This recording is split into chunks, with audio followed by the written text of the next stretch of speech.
Hello everybody, welcome to my channel. Victoria here, Radiant Moon Tarot. Today we are talking all about the super full moon in Aquarius. This is occurring on August 1st or the 2nd of 2023, depending on where you happen to be located. So we're going to talk about the overall energy, what this is all about, what it's bringing in, and we're also, if you stay around till later on in the video, we're going to show every zodiac sign and bring in specific messages and energies for you and see what areas of your life this full moon may be impacting the most. So welcome to everybody. This supermoon is occurring at 9 degrees of Aquarius. Now, 9 degrees of Aquarius is a Sagittarian vibe to it. Sagittarius is all about really being creative and having a sense of freedom, following your passion and, all about your personal growth. And so, having a little bit of fun perhaps there as well. This can also bring in an energy of anything foreign, anything from, maybe you're making some purchases from some international destinations, or maybe you're making some travel plans, because this particular energy can bring about an aspect of tourism, and usually some larger trips may be in the works for some of you here. You might be putting some final touches on some trips that you're planning. Maybe you're actually going on a vacation right around this full moon. This also brings an aspect of higher education. So there may be some things that you want to learn. This might be just something that you're curious about, something that's interesting, right? Sagittarian energy always brings about, oh, this looks interesting, and following a rabbit hole a little bit. So maybe there's something that you want to learn more about. You pick up a book or you're doing some online research, and this can really expand your mindset, expand your horizons, because the ninth house, or the 9-degree energy, I should say, also does have to do with your belief systems, expansion of that mind, but not just for, particular subjects, right? Like, maybe you do want to learn more about creative writing, or you do want to learn more about, how to use Excel better, things like that, things that can enhance your career. But when we talk the higher mind, it's quite often, about our perspective. So you may be shifting perspectives at this time, or maybe you might go down some rabbit hole of something that just piques your interest. So any kind of growth in our beliefs or in what we want to learn, right? It can always benefit us in our lives. Now, the Aquarian energy, this full moon is occurring in a fixed air sign. Fixed energy likes to hold on to things and is sometimes resistant to change. Now, Aquarius is the 11th sign in the zodiac, traditionally ruled by Saturn, and the modern ruler is Uranus. So Saturn is the planet that tends to likes to teach us things, right? Our hard lessons in life. This is where we, look at our fears, right? Sometimes our fears come up. So a full moon can actually be a chance, an opportunity for you to embrace your fears, to face your fears, or to recognize what aspects of yourself are holding you back from following your goals and your dreams. Saturn also, of course, can challenge us. It brings structure to us, and of course, those wonderful life lessons. So you may be rounding something out, because full moons can be about completion of things or clearing things away. So this can bring you a lot better understanding of certain things. But the Uranus energy, that is the modern ruler of Aquarius, brings a little bit of rebellion to the mix. So we are still currently in Venus retrograde in the sign of Leo. So there is a little bit of a tug of war that may be happening there, because Aquarian energy is all about community and other people and humanity, right? The Leo energy is quite often self, my passions, my goals, my dreams. And of course, with Venus in the mix, Venus is our planet of love, of new beginnings often, sometimes of harvest, abundance, and our resources. So there might be a little bit of a push and pull there between things that are, impact other people, and also needing to focus on things that are for us, right? Our passions, our goals, our dreams. So you might be trying to, or you might need to make some interesting decisions right about this time. And you might be feeling a little bit rebellious at this time. It's like, I know that I kind of need to take all these other people or these situations into consideration for choices that I make, but I want to do what's good for me. And so finding a little bit of balance between those two energies can really be the key that you might focus on during this full moon. But Uranus does bring about a sense of change, a sense of being innovative, right? So maybe you want to create something, you want to invent something at this time. You might be reinventing yourself at this time. This can reform things, right? So we can, change something from a negative into a positive, right? We can work on ourselves. We can bring healing to our situation wherever you happen to be. Science and technology can be very much highlighted at this full moon as well. Aquarian energy does bring about science and technology, and Uranus does too. So we might see at this full moon, we might see some advancements in some, some medicine or some technological field somewhere. You personally, on a more, down to earth kind of energy, maybe you might have some computer issues, and maybe you've been trying to get a new computer. You've kind of known you've needed a computer for a little while, and somewhere around this full moon, maybe it finally kicks the bucket and you're like, okay, now I need to upgrade, right? So there could be something there, but you may also have an opportunity to fix something instead of buying something new. But Uranus can be a very liberating energy, and coupled with the Aquarian energy, this is your chance. And then with that Sagittarian vibe, it could very much be a time when you're releasing restrictions, you're releasing blocks, you're recognizing what has been holding you back from making change, from doing something that you love, from trying something new, picking up a new habit, new hobby, something like that. So you could, in a sense, at this full moon, be freeing yourself. And that can be really wonderful in this energy. Look back to the new moon that we had at 1 degree of Aquarius in January 2023. This was in conjunction with Pluto, and change was the theme. What has changed in your life in the last number of months, right? I know when I reflect on mine, man, oh man, I can't even begin to describe how my life has changed in the last 6 months or so. Everything from little things to massive changes. And, the big one personally, right? I, moved to a new house, whatever. It was great. That been a long time coming. And recently, unfortunately, I took a little hiatus from doing readings because my mother unexpectedly passed away a few days ago. So huge changes, right? And not always easy to deal with, but at the same time, things have been necessary, right? So look back at that new moon. What intentions did you set, or how far have you progressed along in the last 6-7 months? And you can really get, when we reflect, we can really get a sense of where we are now, right? And where we want to go from here. Are we on the right track, or is it time to shake things up a little bit?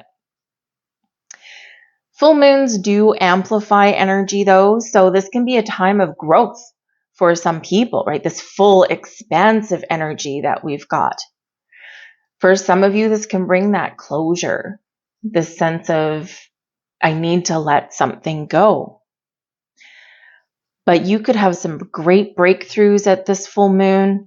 There can be some incredibly positive changes that are either happening now or that are on the horizon for you. We also, around the time of this full moon, we actually do have an opposition, wonderful, opposition, right? We're kind of button heads with Mercury is opposing Saturn. So this can be a great time for you to really speak your truth to yourself, to other people, make some decisions, get some things out in the open. It is not necessarily a time for new beginnings. All right, full moons typically don't bring new beginnings. They bring up a cleansing, a purification, a release, or a completion. New beginnings usually around the new moon, and we are currently still in that Venus retrograde energy, right? And in that sign of Leo, and retrograde, right? It's R-E, right? So we've got reflect, revisit, reinvent, renew, revive. So when we look at that kind of energy, we can sometimes be taking a step back and we can be giving something a second look. We can be, instead of throwing something away or turning our back on something, we could be looking at something and going, can I make this better? Or what can I do differently to continue on my journey forward? That Uranus energy, that Aquarian energy of being innovative. Taking a different approach at an old problem could actually help you overcome any kind of hurdles or blocks that you've maybe been experiencing in the last little while. So it can really be exciting in that energy. But this is an opportunity for us to slow down, to speak our truth, and to really embrace that energy of reflection, or embrace that expansiveness of our higher mind to see things from a different perspective. Dare to be you and dare to be individual. Not everybody has the same outlook. Not everyone has the same goals and dreams. And if nothing, the Aquarian energy brings us this vibe of it's okay to be different. And if you have an Aquarian friend, you know that they're probably the weirdest friend you have, but they're probably also one of the most loyal ones that you have. And they are probably also the one that just plucks solutions out of thin air. And they're very unique in how they tackle life, in how they tackle obstacles, in what they do or what they say. Like, they set their own scene, they set their own vibe. And a true Aquarian energy really is, I am me, and you're either good with that or you're not, and that really doesn't matter to me. So it's okay to be different, it's okay to be you, and it's okay for people to express their individuality. So this can really be a big turning point and a breakthrough for you guys. But there is a big vibe of community and friendship, right, with this Aquarian full moon.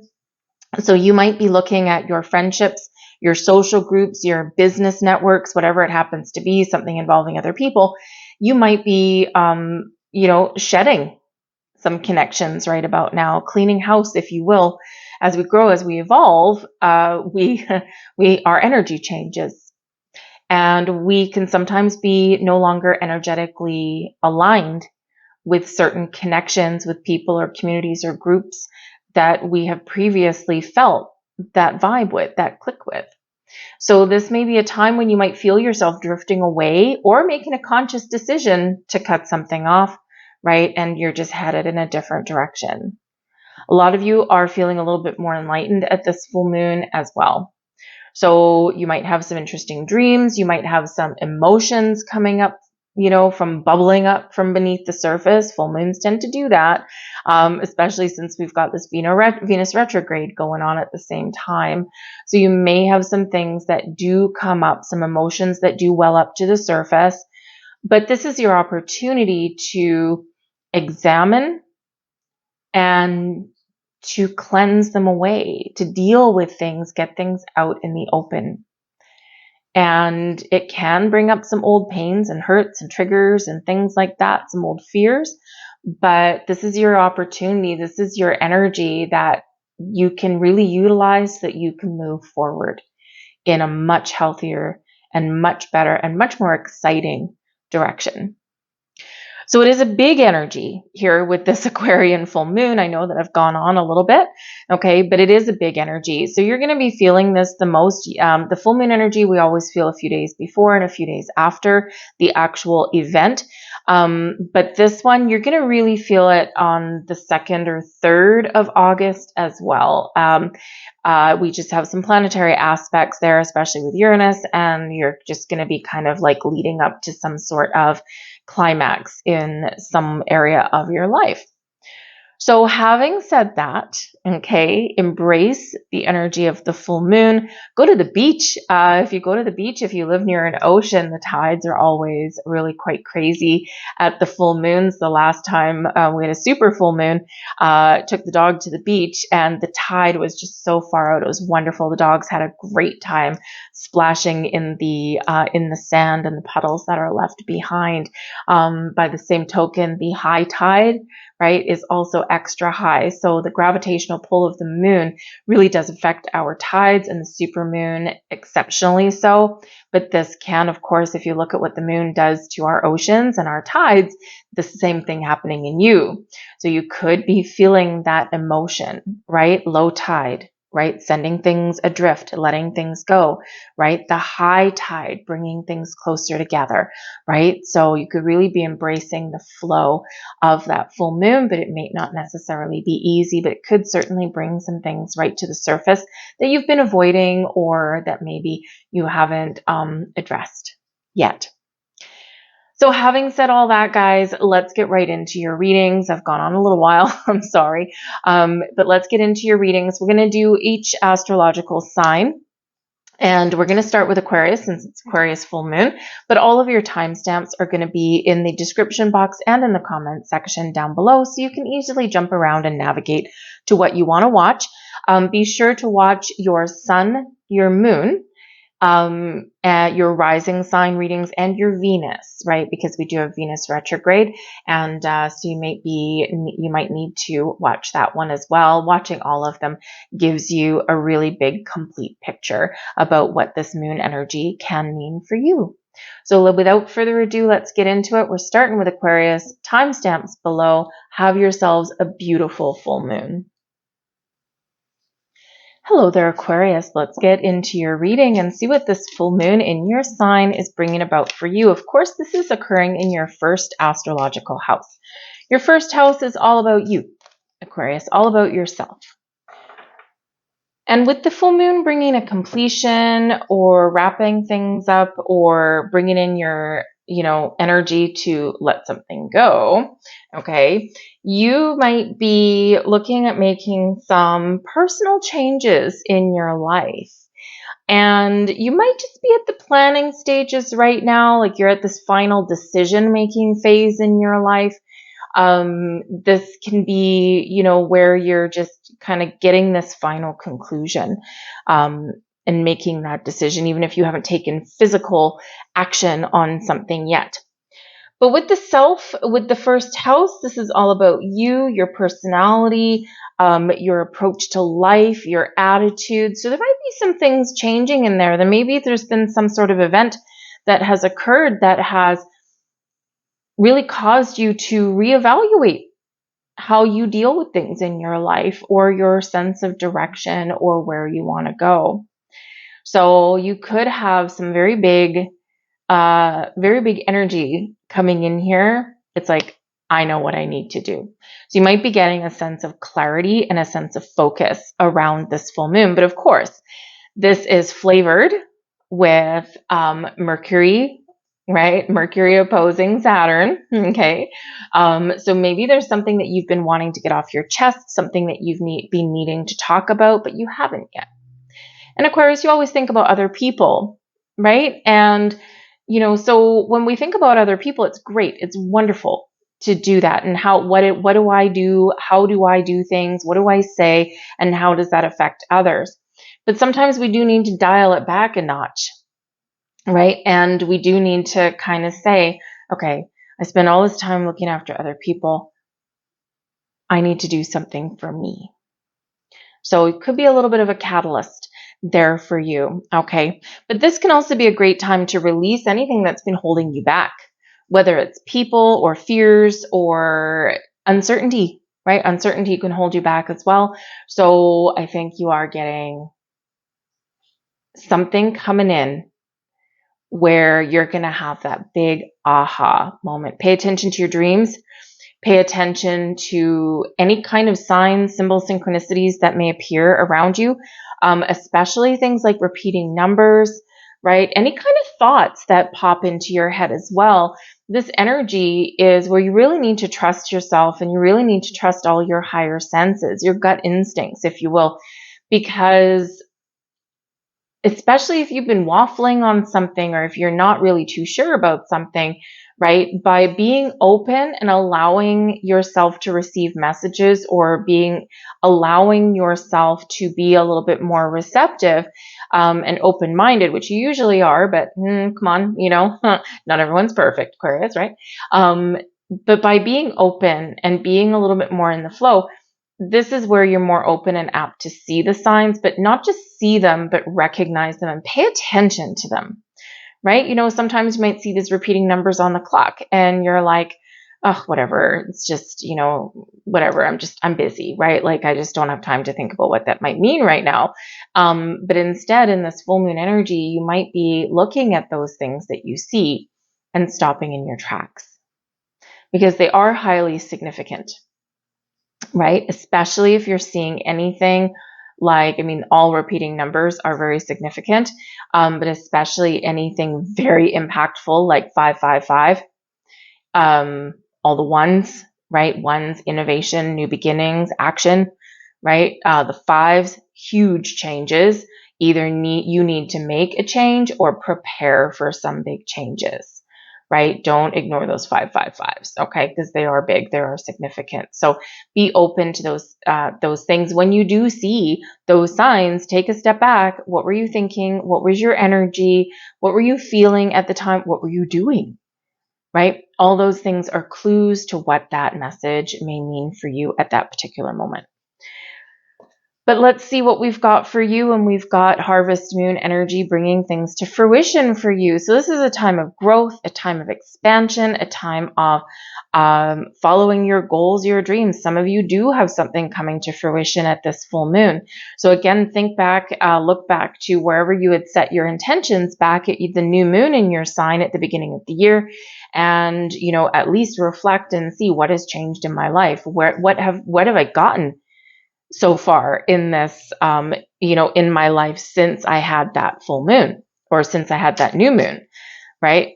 Because I guarantee you, when you take that step back, you will be like, yeah, there's some things that I'm either on track, or things that have come to fruition for me, or I've had a lot of changes. And you don't always recognize that until you do look back.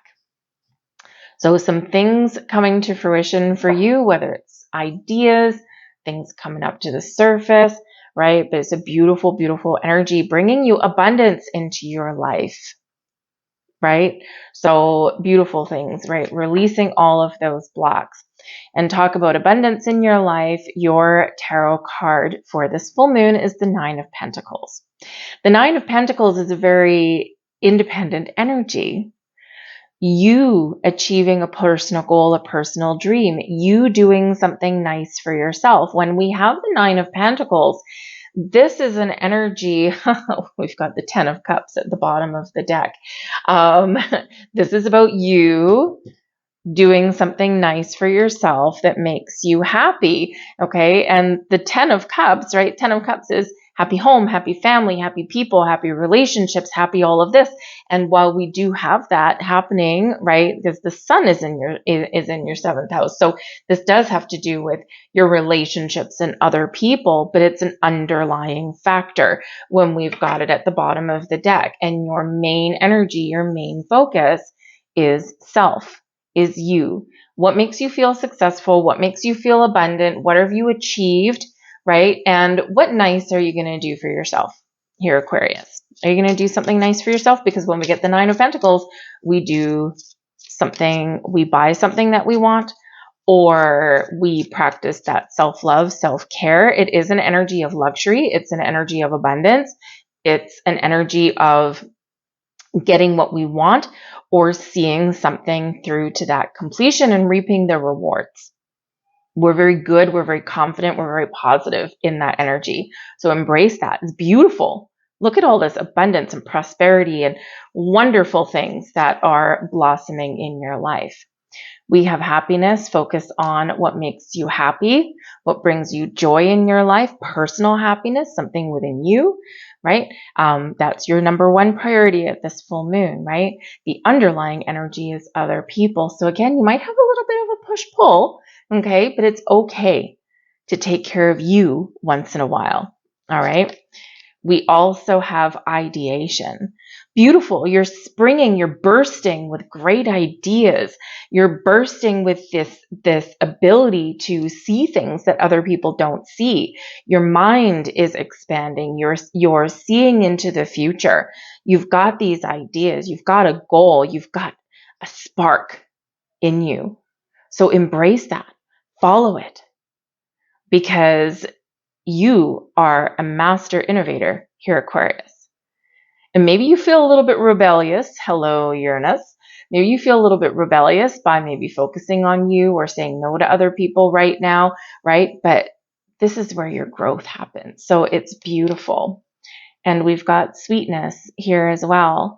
So this can be about your relationships, right? Love and happiness and harmony and balance, right? But it is a very sweet energy. And this can be where you also practice that self-love, self-care, right? You do things that you want to do. Okay, you follow your goals, right? You do something nice for yourself. It's great that you've got a lot of love to give, and it's great that you're helpful with other people, but you've got to turn that inwards sometimes, right? So embrace that beautiful sweetness. And we have cleanse here as well. And that couldn't be, wow, that couldn't be any better cards coming out for you there, okay? Time of healing, of cleansing, of purging, finding peace, inner peace, outer peace, making amends, reflection, letting things go, okay? Or just embracing all this wonderful positive vibes that make you, you. Right? Harvest something here. But when we get the cleanse energy, right, we get ourselves a little bit more in that flow, right? In this water, right? And water, the moon affects our emotions. The moon affects our spiritual self, right? And the moon affects our bodies, right? All that push and pull of the gravity that the moon kind of helps us out with there, right? So this cleanse and purge, the ebb and the flow. So embrace that, because I think you'll get a little bit of a sense of peace, balance, and harmony in your world with this moon. So I'll leave that there for you, Aquarius. Good luck with this full moon. Thank you for watching. If you enjoyed your reading, please like, share, subscribe. We're going to move on to Pisces. Hello there, Pisces. Welcome to your full moon in Aquarius reading. This is happening in your 12th house. Now, your 12th house is all about your subconscious. This is things that are hidden. This is where there might be some secrets that may come to light, okay? Or maybe you've been keeping something a little bit hidden or secret, and this might be where you admit to something or you bring something to light and let people know. Maybe you've got an announcement to make. You might have something about you and hobbies or things that you've created or some changes that you want to make, whatever it happens to be. But this might be a revelation that you make or someone makes to you. Your 12th house can be a little bit elusive normally. So something could possibly blindside you at this full moon, right? We do still have Venus in retrograde, which can also bring things back, or it can bring surprises. Okay, and full moons are kind of known for shaking things out of the woodwork a little bit. But your 12th house has to do also with your dreams, so pay attention to your dreams at this time. This can also be about spending some quiet time alone. So if you've been caught up in the hustle and bustle and you've been feeling all kind of just discombobulated, you've been feeling like life has been moving really, really fast. And this can be a great time for you to take a step back, to spend some time on your own, to embrace your spiritual self. The 12th house is very spiritual in its energy as well. So you could be wanting to meditate a little bit or have that nice quiet bubble bath with the noise canceling headphones on, whatever it happens to be. Maybe you have an inclination to connect with nature at this time. It's important to ground yourself in this energy because Aquarius energy is very, if not only fixed, right, resistant to change sometimes, but is also very airy, right, in its energy. And we also have Mercury, doing a little dance up there too. So with all this air energy, you might want to ground yourself a little bit, or maybe you want to connect with water, and just so that you don't, kind of like float away in the clouds kind of thing. Okay. So you might be wanting to do any of that, but the 12th house is also, about karmic debts. So, and with this being a full moon, right, something completing in your life, perhaps you are clearing out some sort of karmic cycle in here. And it could be just some life lessons that you've been learning, especially since we have Saturn up there too. Could be that. It could be that you are making a very conscious decision to do things differently going forward. You're shedding your past ways, your past habits, behaviors, patterns. You're recognizing something and you're moving forward in a more innovative way, right? It can be really great in that energy. So, but yeah, there might be something hidden, okay, that does come to light for you. All right. It can be something internal, but it could be something external as well. And this can bring you greater wisdom. We do have card 22 bringing you wisdom. So really what this is saying to you is that you have the answers. You don't need to seek external sources to figure out what you want to do, what you want to say, what you want to change, what you want to start, what you want to end. Because internally, you already have all of this wisdom and knowledge.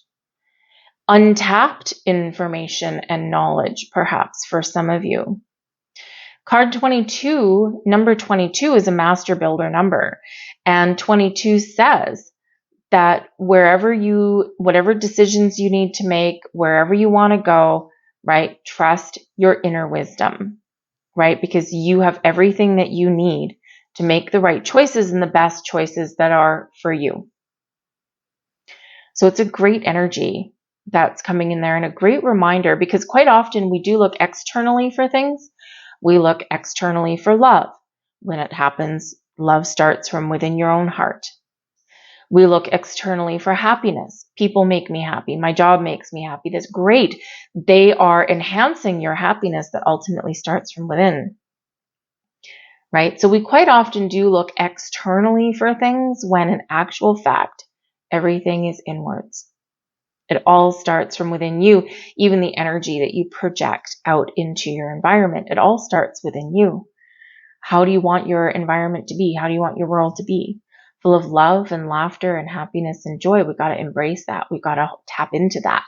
That's already there within us. So this can be a really positive energy in this 12th house. So you could actually be tapping into your own personal wisdom. We've got the 9 of Wands here for you guys. So again, like I said, I think that some of you have been very much caught up in a hustle and bustle. You're tired, you're worn out, you need a break. The 9 of Wands, we keep going, we keep moving forward, right? We're right near the finish line. We just got that little extra step to go. But we've got to, in the 9 of Wands, we've got to recognize that we're human, right? We are human. Do something for yourself. Don't give up, right? Try and stay positive, because sometimes in the 9 of Wands energy, we can also feel a little bit worn out. We can feel defeated, or we can be in this energy of, I'm just waiting for the other shoe to drop, right? And we can feel a little bit skeptical sometimes when we get this energy, okay? So trust that whatever you've been working on, whatever you've been doing, right, you're on the right track. But again, some of you may be recognizing that you need to do something a little bit different. Have faith in yourself. Have faith in the cycles of life, the ebb and flow of life. When we believe, when we're positive, and when we know that we can complete things, or that, we're at the end of a cycle, because the 12th house energy, 12th house is Nanding, right? Final house. Okay. So a cycle, a certain cycle in your life may be over, right? You've paid your karmic debt and now you're ready for something new. So keep that faith and stay positive. We have consciousness coming in here as well. So maybe you're making a conscious effort to do things differently, or something is coming into your conscious thoughts from your subconscious, right? The 12th house, your subconscious. Okay, so something may very much come to light for you. But this could also be a time of expansion and spiritual growth for you in this energy as well. So it can be really great for you there. Rest. We have rest coming out here. Okay, Pisces, give yourself a break. Okay, it's time for a little bit of a break. It doesn't matter how long your break is, right? Quality rather than quantity. So even if you only have time for a 15-minute bubble bath, right? Make the most of it. Turn off the lights, light a candle. If you want rose petals, throw some rose petals in there. Put on those noise canceling headphones. Put on that little sleep mask there so that no light gets in, and make the most of your 15 minutes, right? It's not about how long it is. It's all about that quality. It's kind of like a nap. You can have a beautiful, wonderful 15-minute, 20-minute power nap. And it can sometimes be more rejuvenating than like an 8-hour sleep where you're tossing and turning and maybe you're not that comfortable. Whatever it is, I feel that for some of you, your mind is going to be at ease. Just rest, right? Let go of your conscious thoughts and connect with your subconscious at this full moon. But I think that you're getting just this sense of relief in some area. And we also have some creativity that's coming in here for you as well. Because when we do have this culmination of things, this 12th house energy, right? It's like, okay, I'm done this cycle. I'm done this chapter. Where do I go from here? So you might need to take a creative approach at something, or maybe you're feeling a little bit of inspiration, some creative spark that's coming in there for you. You might need to, maybe part of how you feel more refreshed, more alive, is by doing something that's fun, that's exciting. Take up painting. Write a book. It doesn't even have to be anything that interesting. Plant some plants in your garden, right? Just something that kind of gets that creative juice flowing. But I feel like you might be having some sort of an idea that comes in here, whether you have already had it or not. You've got an idea. There's something sparking right there. So embrace that. So I'm going to leave that there for you, Pisces. I thank you for watching. If you enjoyed your reading, please like, share, subscribe, all of that wonderful energy. And we're going to move on now to Aries. Hello, Aries. Welcome to your super full moon in Aquarius reading. Let's have a look and see what we've got for you guys. This is occurring in your 11th astrological house. Now, the 11th house is ruled by Aquarius and Uranus, so you're going to be feeling this, right? You're going to be feeling this full moon. The 11th house has to do with your social groups, with other people, with humanitarian kind of energy. Perhaps some of you are looking at giving back to others, helping other people, because this is a house of charity, right? This can be about looking into the future, right? So maybe some of you are making some future plans for giving back to others. How can I be more involved in my community? How can I give back to other people? What charities do I want to associate myself with? Sometimes you can give the gift of time. Sometimes you can give a gift of money, right? Whatever that happens to be. And quite often, the gift of time is far more invaluable than that gift of money. But the 11th house also does have to do with, of course, your social groups. So with this being full moon energy, you might be looking at putting an end to some things. You might be cleaning house on your social media. You might be looking at people or groups of communities and things that you belong to, your business associations, your personal associations, your personal groups there. Are they working for you right now? Do you still feel connected in that energy? Or do you feel as though you just don't quite belong anymore? Time for a change. So you might be considering making space in your life for something a little bit better, a little bit new, something that's a little bit more in alignment with who you are, or who you want to be, even, because you're growing and you're evolving, right? And we do sometimes feel that disconnection. But your 11th house also has to do with your wishes, your goals, your sense of freedom, liberating yourself from anything that's been holding you back. What are you dreaming about? What are you wishing for? What are you hoping for? For some of you, there's something very much coming to fruition for you right now. Again, look back to that new moon that we had in Aquarius at in January of 2023. And what intentions did you set? Or where were you in your life right then and there? Right? Because something is either coming to fruition for you, or you're feeling as though you're very much on track to make those wishes come true. So keep the faith in that energy, but free yourself from anything that is holding you back.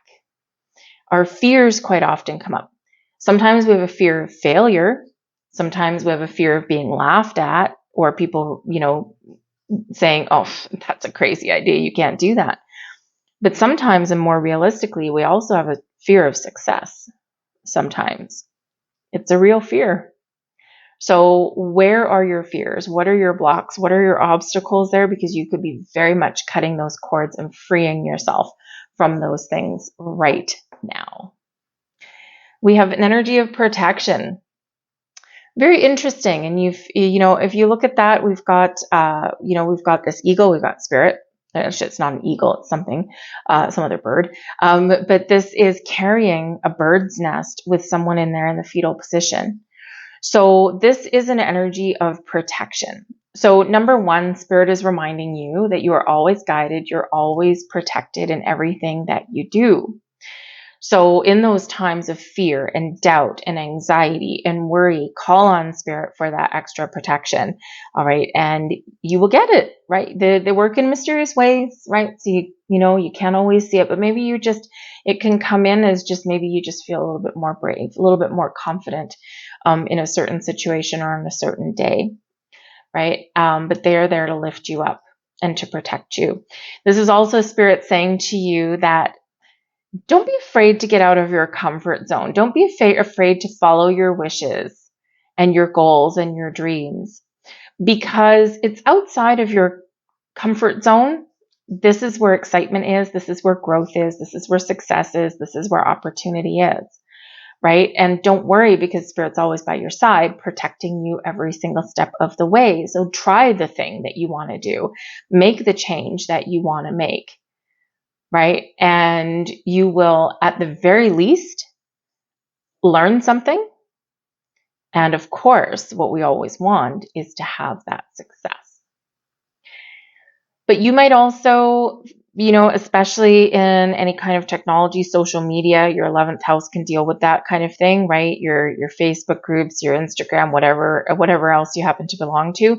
In the energy of protection, always remember, because things can come out of the woodwork, especially at full moons, protect your personal information. Don't give too much away, but you might also feel that certain connections, certain groups may have turned a little bit toxic for you. And in this energy, protect yourself by flying away, right? By leaving that situation and going your own way, your own path. Start your own group. We have the Hanged Man coming in here for you guys as well. Now, the Hanged Man brings enlightenment.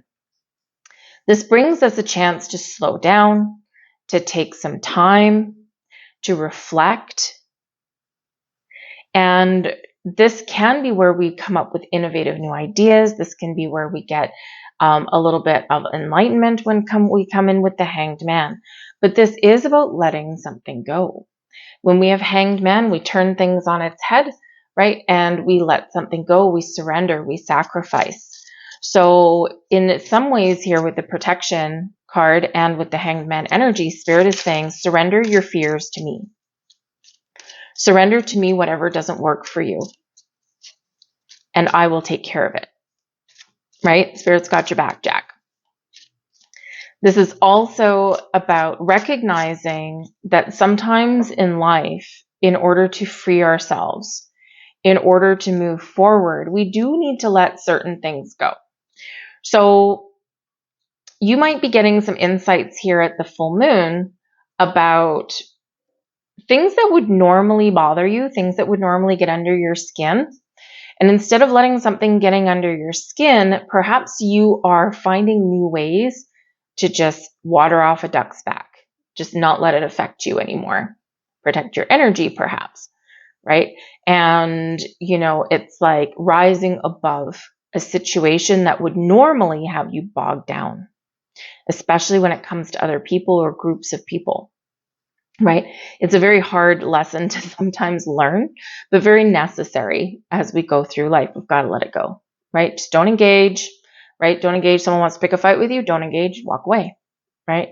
Someone is being a little bit nitpicky or naggy. Let it go. Walk away, right? And sometimes we can do that just temporarily because it's like, I don't have time for this, right? And we walk away. Sometimes, though, if it's in a situation that's, maybe you live with, right? Some of you could possibly be coming to some very important conclusions about some relationships in your life.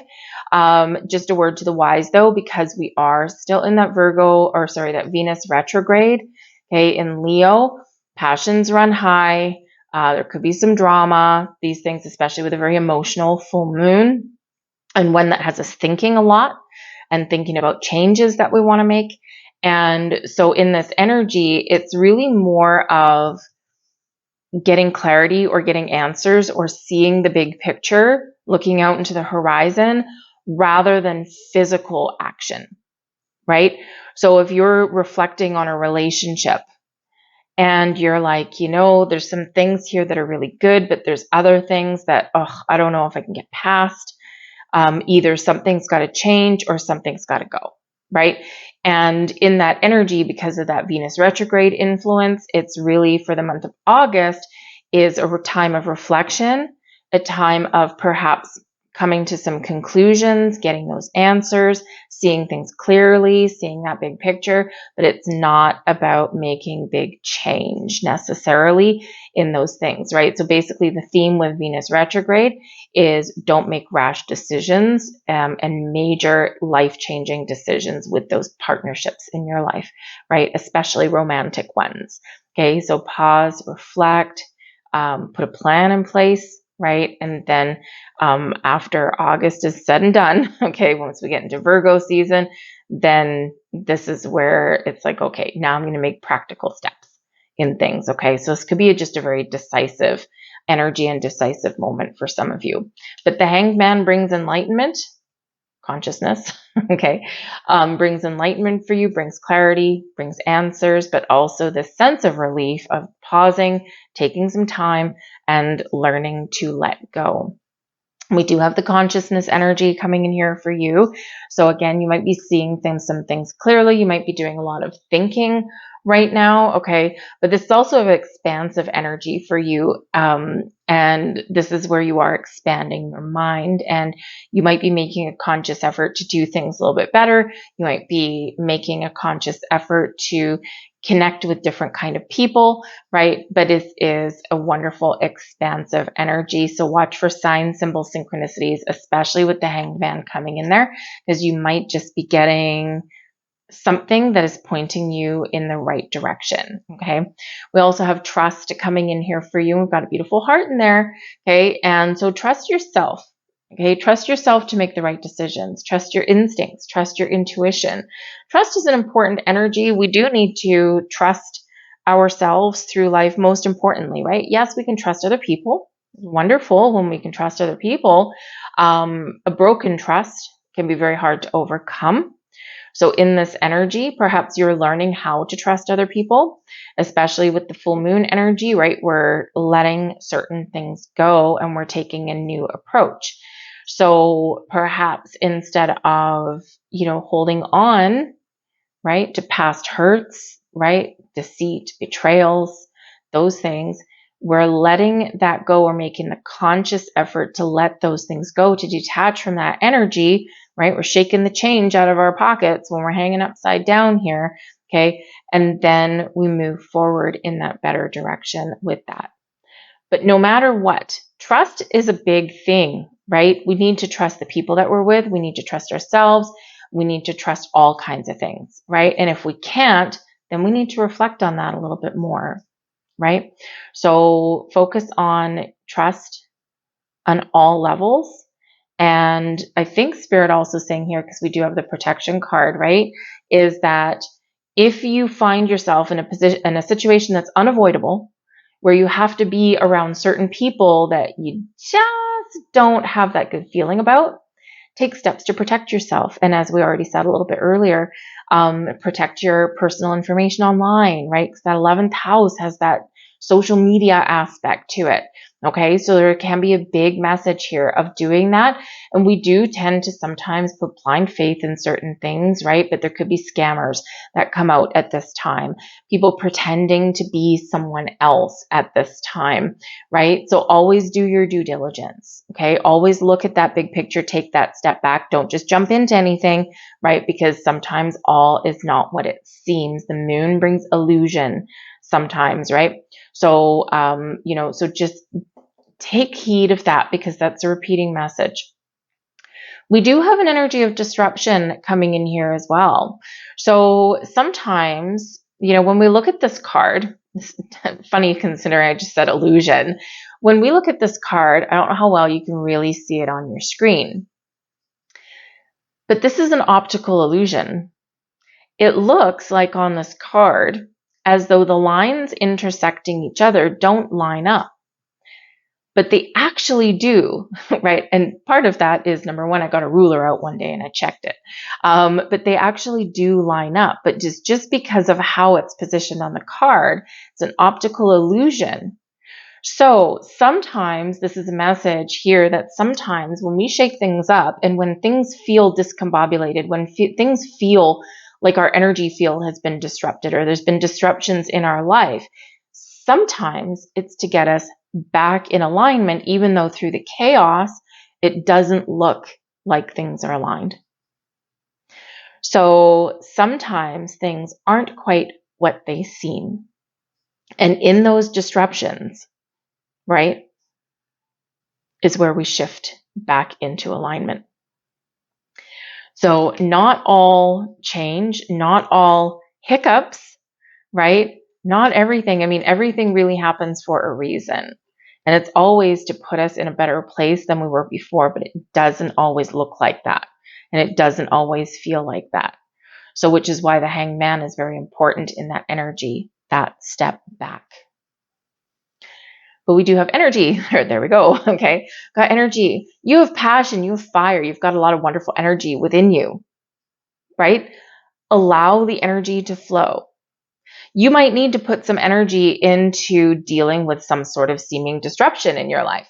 You might need to put some energy into making change. And is this going to create a little bit of chaos or hiccups or something in your life? Maybe, right? But it's necessary to get things back on track or to get things back into alignment, even if it doesn't quite feel like it right exactly at that time. But you've got so much great energy that is flowing to you and through you. This is a time where you can make some decisions, where you can follow your passions, okay, and where you can really get back into that alignment that maybe you've been seeking and that maybe you've been feeling has been a little bit elusive to you. So embrace the wonderful energy. I'm going to leave that there for you, Aries. I thank you for watching. If you enjoyed your reading, please like, share, subscribe, all that wonderful stuff. We are going to move on now to Taurus. Hello, Taurus. Welcome to your full moon in Aquarius reading. Now, this is occurring in your 10th house of your career. This is your public image. This is about honor and recognition, maybe getting rewarded for something at this time. So this full moon can actually bring about a very, very positive and very dynamic aspect to your situation, especially in that career status. The 10th house is very out there and very sparkly kind of energy, highlighting your achievements, Okay, so this can be bringing you some big things to fruition, right? People could be recognizing you for your experience, for something that you bring to the table that no one else does. So this can be really wonderful. You might have greater and more positive influence on things right now. You could be very much opening those doors of opportunity, bringing big positive change. Now, the thing is here, Taurus, of course, you are a fixed sign. And the fixed signs, because this is Aquarian energy, it's a full moon, the fixed signs may, number one, be feeling this moon, thank you, more strongly than other signs, but you might be a little bit resistant to changes, even if they're positive. So the full moon energy is your opportunity to let certain things go. Fears, doubts, worries, and for you to step out of your comfort zone a little bit, because that's where the magic happens. That's where the excitement is. And, imagine if somebody, if you had some career aspirations, and imagine, maybe you haven't been actively searching for something. Maybe you go out and you network with people because there's a big energy of community with this full moon. But imagine you go to some sort of trade show and you happen to meet some people, and maybe some people like what you see, and maybe you weren't actively looking to make any big changes, right? You might just stumble across something. Maybe you get a little bit lucky at this full moon because something is being harvested for you, right? So it's an opportunity. It's a door that's opening for you. And it may be a little unexpected. It might be out of the blue. And this might scare you a little bit, right? Because you've got that fixed energy. You want to hold on to what you already have, even though there's something new and exciting there. So this can really bring in that ability, this extra energetic boost for you to step forward in a very positive way. So it's your time to shine here. If you were looking to make any kind of career change or anything like that, you might be making some decisions right now. Yes, this is where I want to go. This is what I want to change, right? But it can be that the universe is giving you a little bit of a kick out of the door. Okay. So it's a good thing. Okay. Even though it might be a little bit scary.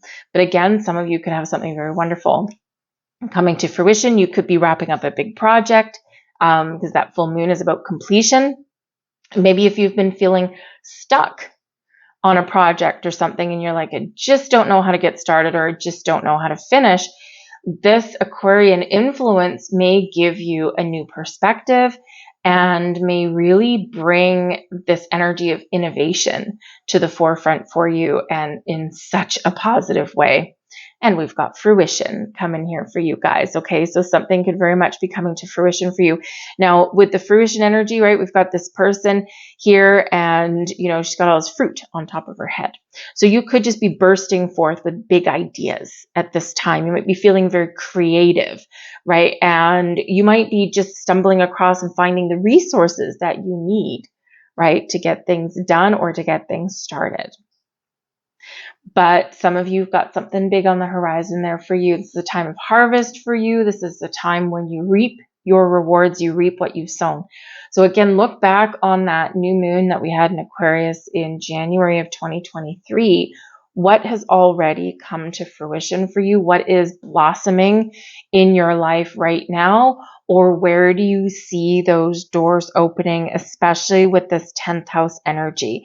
You could very much be following some goals, some ambition that you've got. You could be recognized for the achievements that you've made, or don't forget as well, don't wait for anyone else to give you recognition. Give yourself a pat on the back here. But this could bring you some money or greater earning potential into your world here in some way, shape, or form. So it can be really quite nice.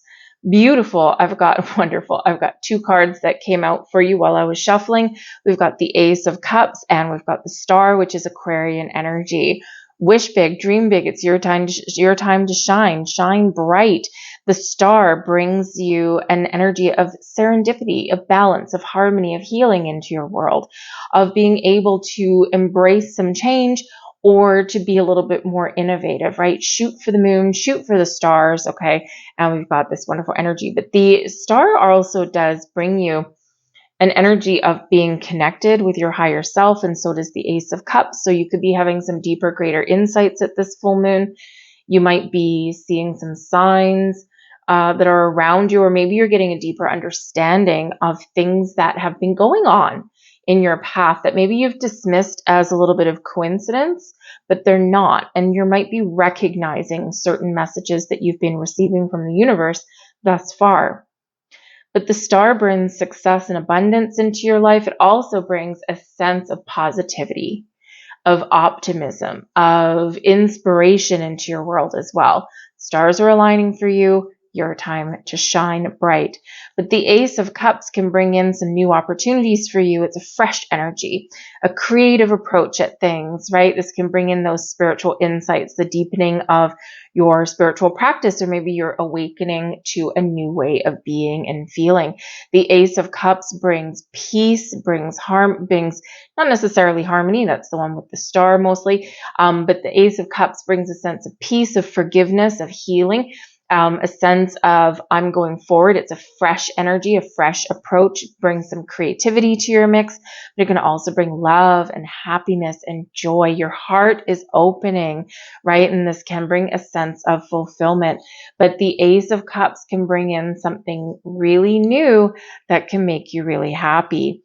And this can be those new business partnerships, those new career opportunities, or perhaps you're being recognized and rewarded for something that you've already got going on. It can bring you more money. It can bring you a better role in your organization, something that's maybe you can have an opportunity to make more cash, right? Maybe put some aside for the future, okay? Or it's something new entirely. So it could be offers and opportunities of all kinds, right? But you could just be having an overall sense of happiness and well-being in this full moon. And it's a beautiful energy. The Ace of Cups, open, ready to receive. The star, oh yeah, baby, you are very much in the flow with this.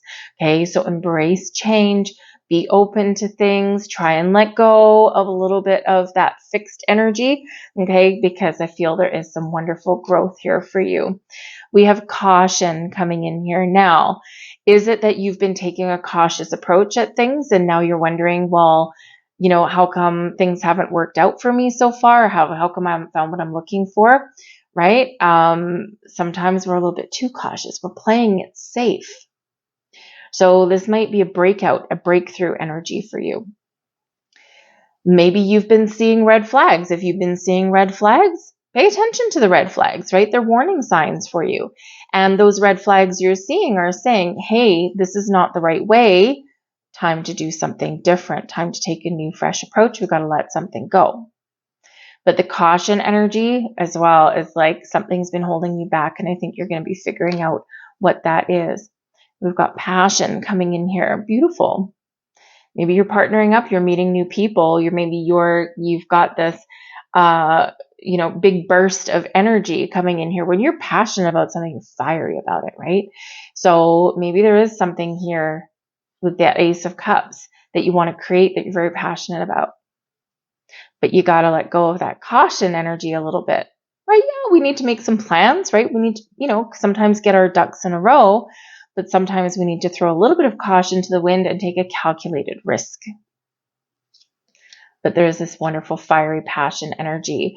And we've got protection here for you. Man, I think you're releasing some blocks, okay, at this full moon, right? Because we've got caution, right? We're kind of like, oh, I don't know. That doesn't seem quite safe for me. But then we've got protection. We're locked down in this energy, okay? It's time to unlock your potential, unlock your true self, unlock your restrictions, right? It's time to let something go. Okay. Now, perhaps you have been protecting yourself from failure, from pain, from hurt. And while we sometimes need to protect our energy, right? Because this can also represent that, hey, there might be something in your world that maybe you do need to protect yourself from, or you do need to be a little bit cautious with. And especially if it's people around you, if you've got some inspiration, you've got some dreams, you've got some goals that you want to follow, this can be saying that don't let your passion get ahead of you, because there may be people around you that might steal your ideas, that might try and sabotage you in some way because they're jealous, right? They're jealous of you, you're jealous of your success, or they could stab you in the back in some sort of way, right? So sometimes we do need to, really, how should we say, be a little bit careful about who we trust, especially if you've got some career changes in the mix, right? We all know that not everybody in our workplace plays nice in the sandbox, right? And there are some there's some very interesting people out there that do operate on a, I hate using this word, but I can't, this is the only word coming in. They might be a little slimy, okay?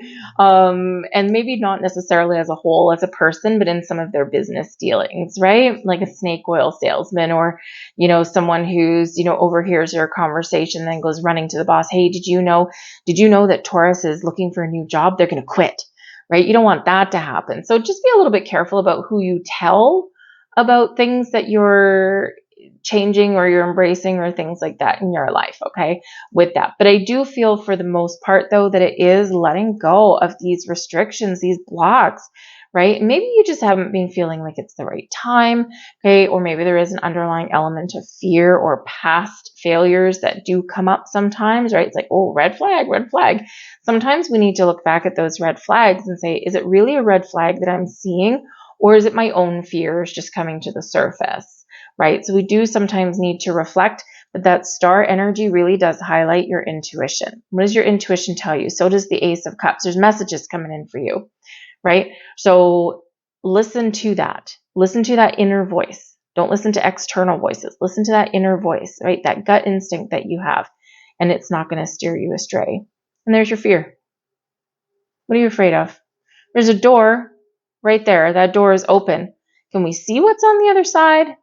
No, not necessarily. We can see there's an opportunity, or we can see that there's maybe a way forward, but because of our fear, we can't see our way past that door. So you're letting go of this. This is your opportunity, right? And look at your beautiful passion, your fiery energy there, your Ace of Cups, your star, your fruition. But then look at our blocks that are coming in here. So really, this is an opportunity for you to face something head on, right? And to walk through that door, whatever that looks like to you. We can't always foresee the outcome. We can't always foresee the challenges that we may face on our path to success or enlightenment or fulfillment, right? But we've got to at least take a step through a door somewhere along our journey. But we do need to recognize the true red flags, okay, or the ones that crop up as our fears. But your intuition will always guide you and will never lead you astray. So I'm going to leave that there for you, Taurus. Okay, you've got a little bit of work to do, all right? But really, your energy highlights that you can do it, all right? I'm going to leave that there. If you enjoyed your reading, please like, share, subscribe, all that wonderful stuff. I thank you guys for watching. Good luck with this full moon. We're moving on now to Gemini. Hello, Gemini. Welcome to your full moon in Aquarius reading. This is happening in your 9th house. So you've got some great things going on here, Gemini. The 9th house is ruled by Jupiter and Sagittarius. So you could have a little bit of luck on your side. The Jupiter energy, Jupiter, of course, is our planet bringing us wisdom. Bringing us some good luck, brings us some expansion and growth, brings us abundance into our life. Jupiter touches, whatever Jupiter touches expands. And in the 9th house, this can be about your higher mind, your belief systems. Maybe you are at this point questioning some old belief systems that maybe you've been hanging on to. And this can be carry a lot of enlightenment for you in this, because maybe your beliefs are changing, right? And this could be where, maybe you've grown up in an organized religion or something, and now you're embracing your spiritual self. You could be trying to reconcile a little bit here with that, because we do have, your individual relationships, but we also have this collective energy that's here as well. So you might be trying to find a happy place, a happy medium between your traditional belief systems, whatever they happen to be, and your new belief systems, whatever they happen to be. And sometimes we need to try and find that healthy balance in there, right? Because maybe there's some things that you've been taught and that you believe in from when you've grown up, but now you're kind of opening your mind a little bit more. And those belief systems can, to some degree, live in harmony with each other.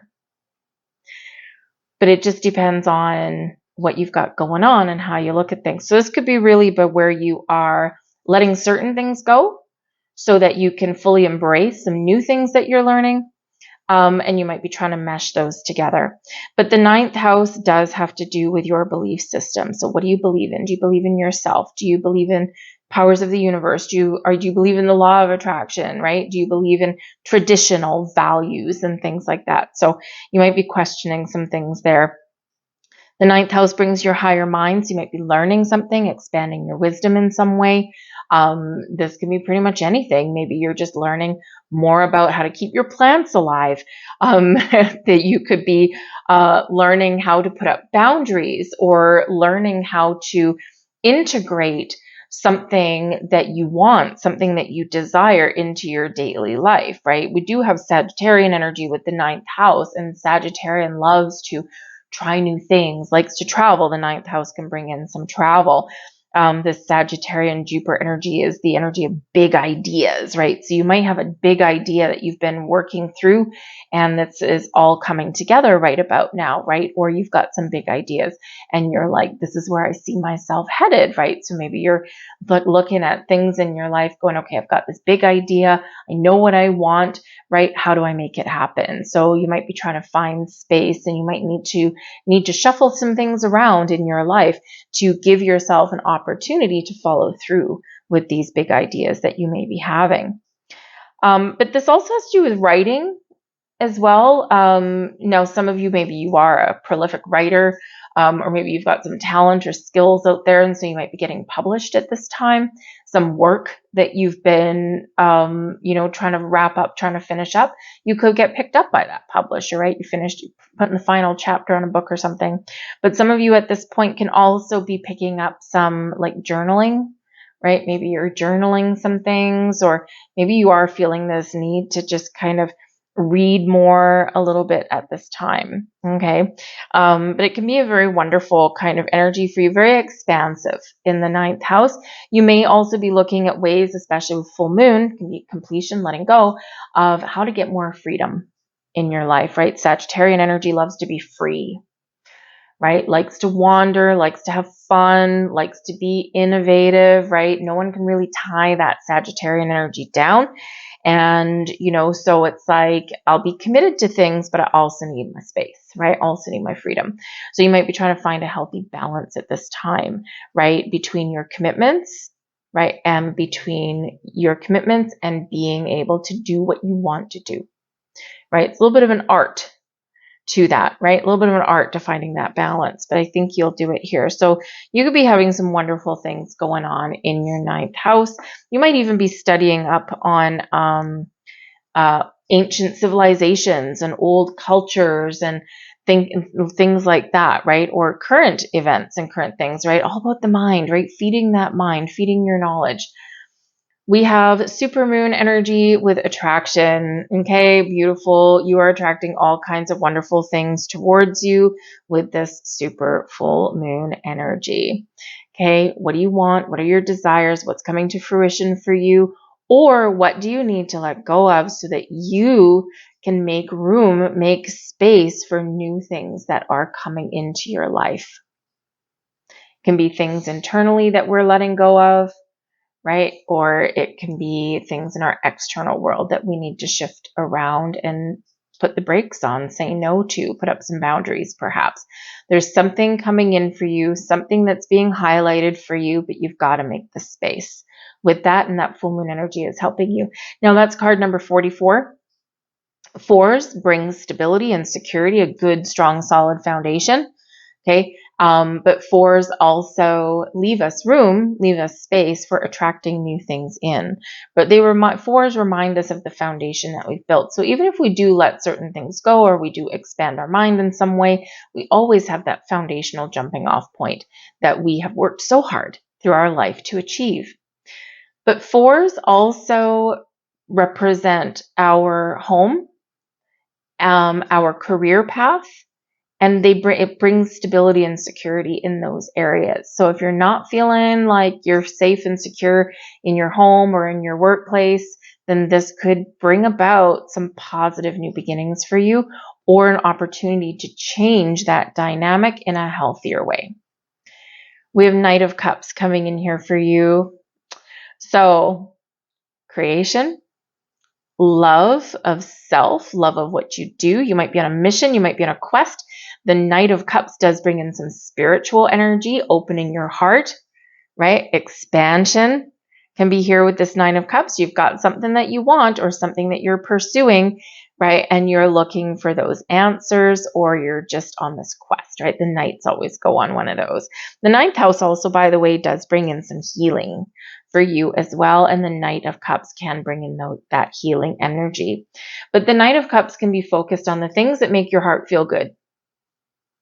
The things that fill your heart and soul with joy, with pleasure, ultimate happiness, comfort, peace, beautiful things, right? So it's almost like you're in the pursuit of things that fulfill you in ways that nothing has before. Now, the Knight of Cups can also bring in some love and romance into your situation there as well. But I feel it's a little bit more geared to love of self than anything else in this. Okay, or opening your heart, opening your mind to things that previously you would have kind of dismissed. But whatever your situation is, the Knight of Cups shows you moving forward, making progress, achieving a goal, or you're very much on your way to following your goals and your dreams. But it can be a very spiritual energy in the Knight of Cups, right? Very fitting for your ninth house energy. Okay, so maybe some of you could possibly be going on some sort of journey, right? And this is something that may have a learning element to it, or something that's just really something that maybe you've had your heart set on, something that you wanted to do, maybe something that's been delayed for a little while, especially if it's a big trip somewhere. Maybe you're taking a trip back through some architectural history or something like that, or taking in a little bit of a history or something while you're on a trip and an adventure or something like that. You could just be making plans, okay, or you could actually be going on a journey. But this can also just be, oh my goodness, I've got this sense of relief because I've put off this trip for 3 years. And now I finally have an opportunity to follow through, because the Knights are always on that quest, and the Knights always do follow through, right? And so this can really show you moving in the best direction for you. We have fear. The Knights bring an element of bravery. Very interesting. The Knights do bring an element of bravery. When you think of the Knights, right? They've got this coat of armor, right? They've usually got a weapon or something of some kind, and they've got this go-getter, I can do it kind of thing. So you might be conquering some fears at this time, facing some fears, or recognizing what you have been afraid of. You might be ready to step through a door, step through a portal, take a leap forward, but you got to face your fears first. Sometimes we mistake our fears, internal fears, for red flags. So if you think that, I haven't moved forward with this because I keep seeing red flags, is it really red flags, or is it just something in you that you're just like afraid of something? Afraid of change, afraid of success, afraid of failure, afraid of something new, right? And, this can be an opportunity for you to recognize the difference between the two, right? Because our inner fear, that's just this, I just don't want to get out of my comfort zone. Okay. The fear usually crops up when we do need to get out of our comfort zone. But red flags is true fear, fight or flight, right? And we trigger that adrenaline kind of response in us. Okay. So you do need to trust. And your Knight of Cups energy here shows your connection with spirit, with your intuition. Okay. And so you can recognize the difference between your inner fear, your hesitation, okay, or your real red flags. Ultimately, you do need to trust yourself and you do need to trust your intuition. But you're making some moves. You're moving forward with confidence. There we go. Look what we're doing. Okay, full moon. Hallelujah. We're replacing fear with confidence. Confidently, boldly go where you want to go. Be confident. Be brave, my friends. You can do what you set your heart to. Movement. Moving forward in a very positive direction. Pain. We can find peace. We can find healing with this full moon. Sometimes facing our fears can be a little bit challenging. It can be a little bit painful, right? It can be like, oh God, I don't know. This is like really difficult, but necessary in our path forward, in our progress. Okay. So I do feel here as well, though, yes, you're moving forward. Okay. Yes, you might recognize that sometimes the journey forward may be a little bit challenging for you, but you might be willing to embrace that. Okay. But I feel here as well that some of you are very much leaving certain things in your past with this full moon. You're leaving behind the fears, the worries, your doubts, and you're recognizing certain things that have been causing you grief, causing you pain. And instead of embracing it, you are healing it. You're moving from it. You're moving forward in a healthy direction, in a healthy way. So it's going to be a very profound, a very beautiful full moon for you, but not without its challenges necessarily, because you might have to face some truths. And you might need to very much make a conscious effort to open your heart. All right. And ultimately trust yourself. And that can be very challenging sometimes. Okay. But you can do it. Okay. I'm going to leave that there for you guys. I hope that there was something here for you that resonated on some level. If so, please like, share, subscribe, all that wonderful stuff. I hope you have a fabulous full moon. And we are going to move on now to Cancer. Hello, Cancer. Welcome to your super full moon in Aquarius reading. This is happening in your 8th astrological house. Now, the 8th house is ruled by Pluto and Scorpio. Okay. This is the house of change, transformation, endings, beginnings. So at this full moon, you might be really shutting something down. You might be making a final decision on something, or you might be wrapping something up. You might be putting an end to something at this full moon. But this could lead to wonderful new beginnings, right? But we have to go through this transformative energy first. The 8th house also has to do with inheritance, loans, shared assets, your joint finances. Okay, so there's some money aspect that may be in here. So perhaps you are making some decisions about some money, because the 8th house does have to do with Pluto. It does have to do with endings. It can bring about death sometimes. Okay, and inheritances, right? So there could be somebody that has either already passed away or that may possibly around this time, and you might inherit something from them. Okay, and I feel like more that the death is like from a little while ago, and so this can be where you actually get something like in your hand or in your bank account at this time. It may actually be something that's really surprising for you, because this full moon for you does bring about an element of surprise. Something unforeseen may come up at this point. Okay, so it could be that you had like a long lost relative that perhaps passed away, and all of a sudden you get a phone call out of the blue saying, oh, they left you this, and you're like, what? Right? And so it might just be a little bit of a hidden element of surprise in that way. It can be that, a surprise can be good, okay, or it can be challenging. All right, just depends on the circumstances. But if it's around your money, it may be that you get some hidden bills that come up right now, and it's your chance to get rid of them, right? Perhaps,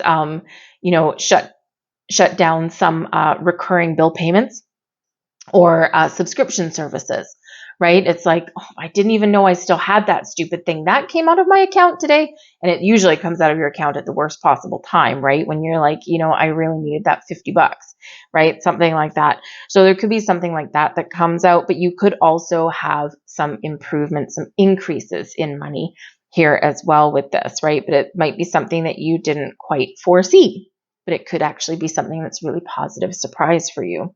All right.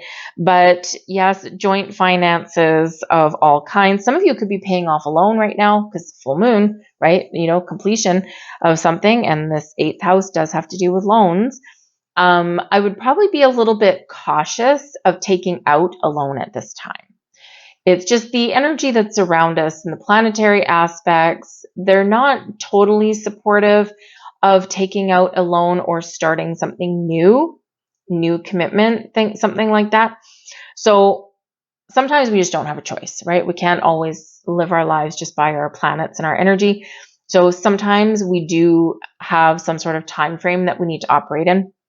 So I would say in that, just like when we're in Mercury retrograde, right? People say, oh, don't do this at Mercury retrograde, right? You still can make some life-changing decisions, or you can make some important decisions because life does move forward. It's just that you just need to be a little bit more reflective, a little bit more cautious. Double and triple check your contracts, that kind of thing. Get some legal advice, right? If there's anything like that that you need to do, just so you know what you're getting into. Okay. And again, we can't always just put things on hold, right?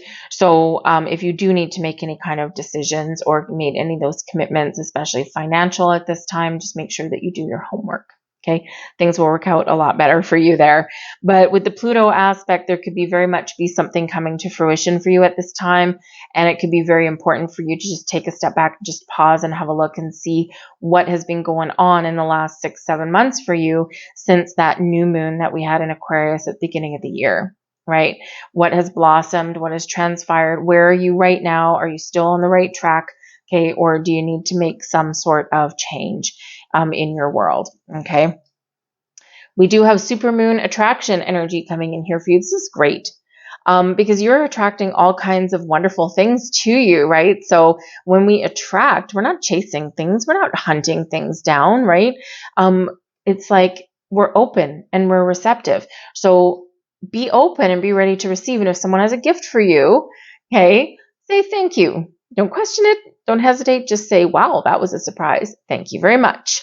Okay. And with the number 44, fours do bring about balance, or not balance, but they do bring about balance, but they bring about a sense of stability and security with the fours. And you've got 2 4s out there, right? Number 44. So you could have stability right about now or be gaining ground with your home and your career, because 4s do have to do with your environment, right? Where you feel safe and secure, your home, your career path, right? Your finances, right? Think of the 4 of Pentacles, right? We can be putting some money away for the future, but also, leaving some for some fun things. Or you could be coming into the realization at this time of the difference between needs and wants, right? And so perhaps some of you at this time, you are changing your perspective on your money for the better, right? We're out with some old spending habits, in with some new. We know the difference. We recognize it between those wants and those needs. And of course, we need to make sure our needs are met before we fulfill our wants. All right. So perhaps some of you are saving for the future. Perhaps some of you are putting a budget together at this time. Okay. And, some of you could actually have a big increase in money because, supermoon attracts increase to you, expansion, growth, all kinds of wonderful things. And especially if you are perhaps blending finances with another person or sharing bills with another person, you could all of a sudden find yourself with more money than you previously had, right? Sometimes those little life changes can really help us in some way. Some of you are redoing your family budget, right? And, it can be that you're just realigning some things there, especially if anyone has had any kind of career changes or changes in income. You may have had your finances split a certain way with a spouse or a significant other. and even a business partner. And now, because certain dynamics have changed, you might be going back to the drawing board, right? Remember the Venus retrograde energy, revisit, right? Revisit something. And in that energy, maybe you've previously had things shared 50-50, but maybe that's no longer appropriate, right? Maybe you should change, do it by percentage of income, right? I mean, if you've got one person in a household that makes $40,000 a year and your spouse makes $80,000 a year and your bills are, X amount of dollars, it no longer makes sense probably to do that 50-50 split based on dollar value, but maybe it does by percentage of bills or percentage of paycheck, right? So you could be doing some innovative things like that with your money at this time, and it's better for everybody. We've got the Five of Swords coming in here. So the Five of Swords can represent, be very cautious with your communication right now. This can bring conflict, but in a full moon, you could be resolving conflicts, right? You're seeing something through to a close. But this can be where you might get some deep insights on how people deal with arguments, how people deal with communication, right? Because the Five of Swords can bring a sense of brutal honesty. It can be a debate, a conversation that goes sideways, right? It's that Mercury energy, right? And remember, at this time, Mercury is in opposition to Saturn. Saturn bringing those life lessons, bringing, those important things to the forefront. So when we get the Five of Swords, in this energy right about this time, and especially with Mercury doing a not so happy dance with Saturn, okay, you might need to be very cautious with how you talk to somebody. Speaking your truth is one thing, or discussing difficult things is, one thing, but it's how we do it that can make or break a situation.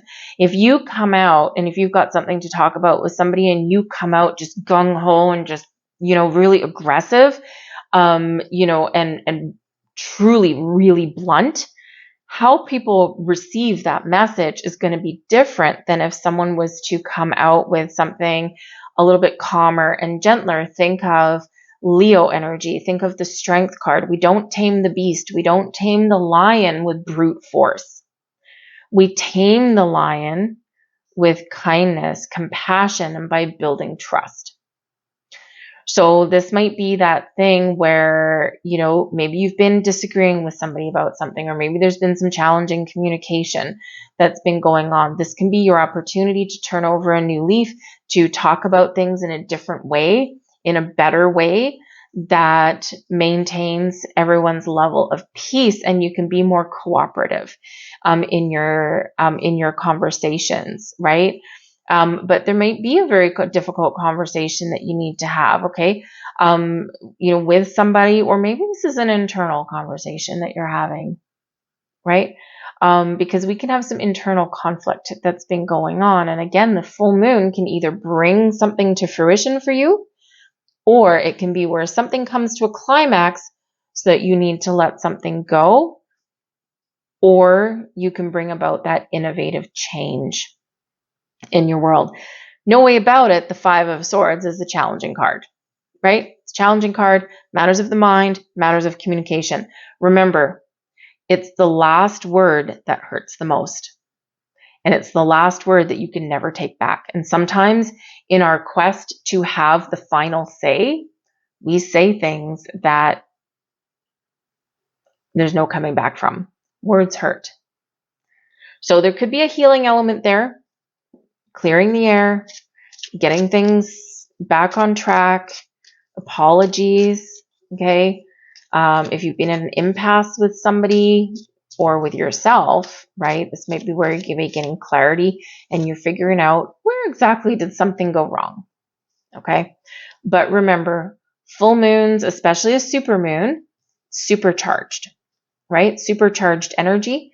And so this can be where sometimes we need to just very much choose our words carefully.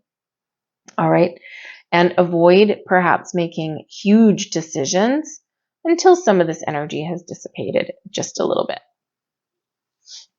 But I do feel here that there is a winning energy, as well. To the victor go the spoils. Sometimes in order for us to win, somebody else gets defeated. Because it is a card of victory in a certain way, but it's like a double-edged sword. So there could be things in your world where you might get something really good, something positive, but someone else has a negative, right? And think of those inheritances, right? You might have something really wonderful and really positive that comes to you, but there is this little pang of, ooh, I don't really know if I should jump from the rooftops and celebrate because somebody had to go through great difficulty, something that they might not come back from in order for me to get what I want. If you think about going for a promotion in your workplace, only one person can win, but there might be some people that are defeated in that energy. And so it's like, I want to shout from the rooftops. I want to jump for joy. I want to celebrate, I want to do all these things, but I feel bad because someone else didn't get what they want, right? So cautious communication and caution in that energy is sometimes something that we do need to recognize. We have isolation coming in here. Okay. Now, the isolation energy, some of you may have been feeling like you've been left out, or maybe you've been feeling a little bit alone, or this can be in this energy where a little bit of time to yourself might be very important for you at this full moon. It is emotional. It is big. Okay. And if you've got some things that maybe you're confused about, you got some inner conflict, some turmoil, or you've got some things that maybe you need to let go of, or maybe you need to extend an olive branch, right? Spending a little quiet time in isolation may really benefit you at this time. And remember this Pluto energy in your 8th house. Pluto goes deep, but Pluto can bring things out of the depths, out of the darkness, and into the light. Right? And it can be a very spiritual energy. Pluto does bring about that spiritual growth and transformation. Okay. But it can be something, anything, right? So you could get something that you didn't quite expect. Sorry, I think I hit my microphone. You could get something that just hits you out of the blue. Okay. And sometimes those things are just difficult to deal with, even if they're positive, right? But in those moments of isolation, taking that time to yourself, taking that space to yourself, this is where we can sometimes come to terms with something, okay? Or we can see a better sense of direction, or we can see where things went sideways, right? So we can make a conscious effort to release or to heal or to do things a little bit better as we go forward. Reflection. There you go. So time in isolation to reflect is probably really going to benefit you right now, because you could have some deep things that are cropping up for you in this full moon, right? Isolation and reflection. Very much a call to take a step back. Okay.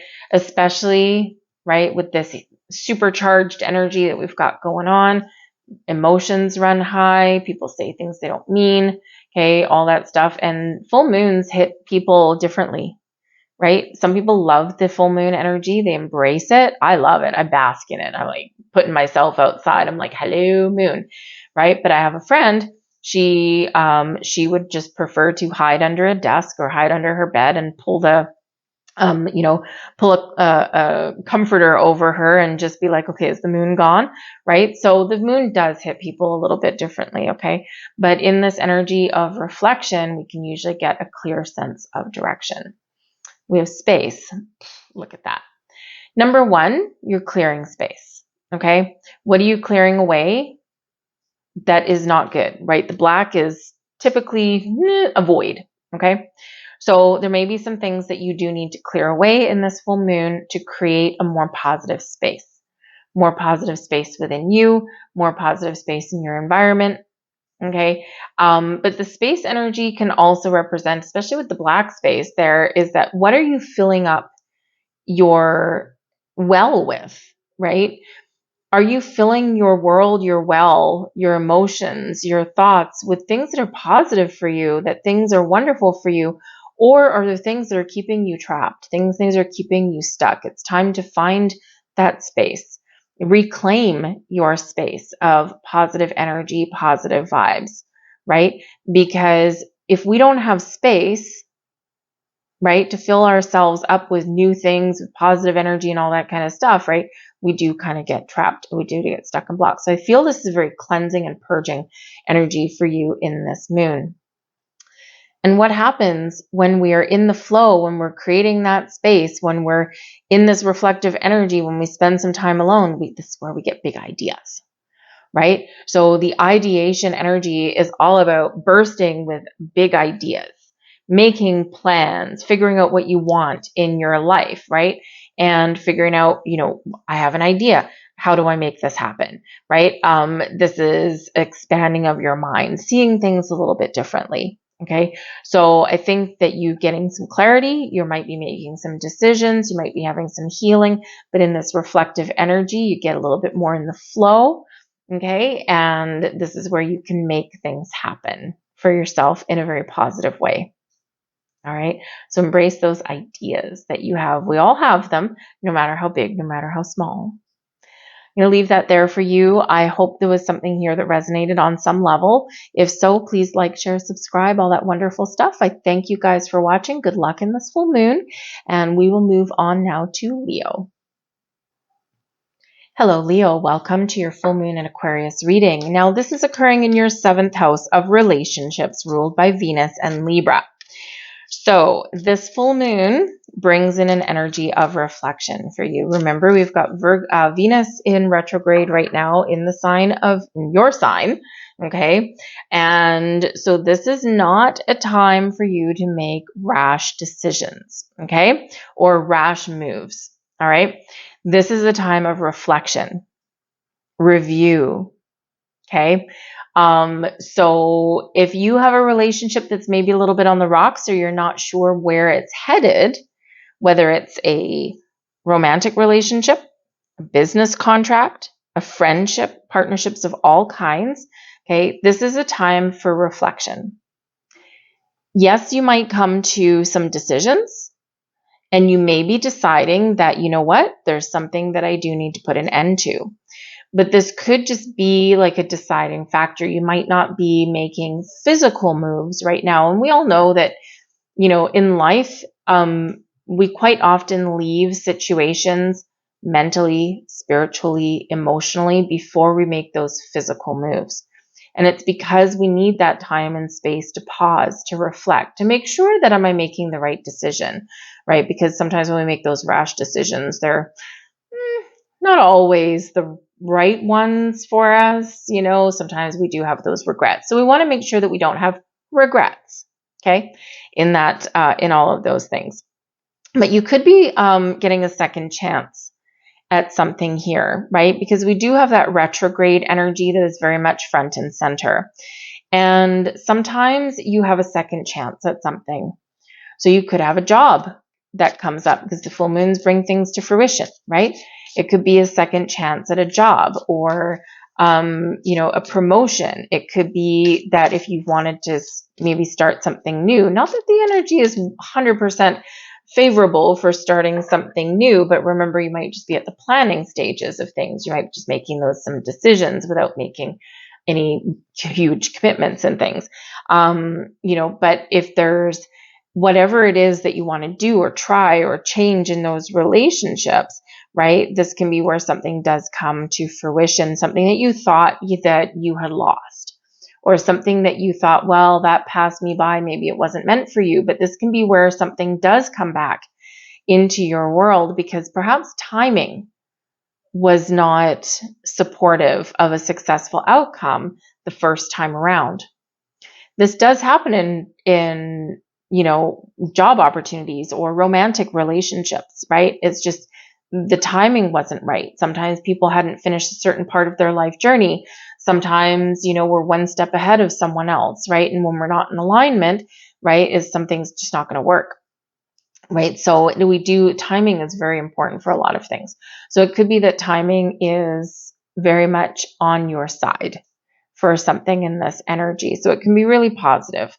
But the 7th house does focus on your contracts, your other people, partnerships, equality.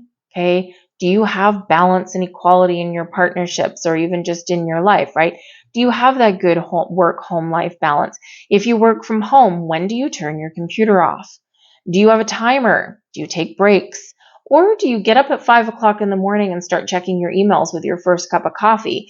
And then maybe you get the kids ready for school. And then maybe you check your emails again and you start working again. And then you kind of work through. And then lunchtime comes along and you're like, well, I'm on a roll. I may as well just keep working. I can eat later. And then, 5 o'clock comes around. You still don't turn the computer off. And then you check your emails a couple of times in the evening. That is not a work-life balance, right? So do you have those boundaries in place? Do you work a lot of overtime? Do you spend some time at home? Is there a way to change that? Is there a way to do something a little bit differently, right? So finding a balance in all things is very important, especially at this time. With the full moon, something could come to a climax, right? Sometimes we've got the straw that broke the camel's back. And we quite often do have that catalyst moment that does bring about change. Or maybe you're being a little bit more inventive in how you infuse more balance and harmony into your life. But if you're in a partnership of some kind where it's totally one-sided, you might be really reflecting at this time, is this a healthy relationship, right? Can we fix it? Can we do something different to make it better? Or has it run its course? So you could be making those decisions. Now, even though this is not a supportive energy necessarily of, starting something brand new per se, and it may not necessarily even be the energy of, making like a huge life-changing decision, especially with relationships. Sometimes timing is everything, and sometimes we have to. And especially if just something is so totally sideways that you're just not going to make it work. Sometimes we do need to kind of pull the plug, right? But make sure in this energy that you are seeing the big picture, Aquarian energy, okay, before you make any decisions that you may regret later because, you've just done things too fast and you haven't taken that extra time to reflect properly or to see someone else's point of view, right? To open your mind because people see things differently. Okay, just a little word to the wise there, all right? But we do have card number 32 and we've got trust. Trust, trust, trust. Number one, trust yourself, right? We talk about trust. Trust is a very fickle energy, right? It takes a long time to build up trust with people, with situations, and seconds, blink of an eye to erase it. So if you are in a partnership where you don't trust people, you don't trust, anything around you, yeah, you might very much be coming to the conclusion that I got to get out. Nope, I'm not doing this anymore. It's not a healthy environment for me. I got to go. So again, at this point, you might just be making the decision that, yep, I need to detach. I need to move forward. And perhaps you start to put the feelers out, right? You're not making those physical transformations, but decisively, internally, you have made that decision. Trust can be broken, but trust can also be restored. And sometimes it takes longer to restore trust after it's been broken than it does to trust initially. And this full moon can possibly, especially with the Venus retrograde, can possibly bring second chances. So you need to trust your intuition. You need to trust your gut feeling. If someone does try and come back into your life, right, are they being honest and truthful? Do you trust what they're saying or do you not? What does your gut instinct tell you? Because trust begins in you, to trust your ability to make decisions, to trust your instincts, and to trust that whatever decisions that you do make, they're the right ones for you. We have the 8 of Cups coming in here for you. Okay, interesting. The 8 of Cups is this emotional detachment. So again, some of you may be feeling a little bit disconnected from something in your world, some sort of partnership, right? Friendship, romantic, business, whatever that happens to be for you. And you might be feeling a little bit disconnected right now. So you might be questioning, can we restore? Can we move forward? Can we make it better? Or is this going to be a little bit more permanent? And you might just find yourself drifting away And you might be coming to terms with something at this full moon, especially if you've got a friendship or something. As you evolve, as you grow, you know, as you move forward through life, you do sometimes drift away from certain partnerships, even friends that you've known for years. Sometimes it's because your energy is changing. Your energy is different. And if someone else isn't evolving with us, right, then this is where we do sometimes need to just really understand why we have that disconnect, right? And so you might be cutting some cords at this full moon, and you might be parting ways with some friends or something like that. And it's not a catalytic moment. It's not necessarily like in the Eight of Cups, it's an emotional detachment. It's not I'm going to march up to my old friend that I haven't seen for a long time, and I'm going to say, you know what? I'm not in alignment with you anymore, and I'm not going to see you anymore, right? It's probably not that kind of thing. It's more of one of allowing the distance to just widen, right? But with the full moon energy, you're understanding why this is going on, right?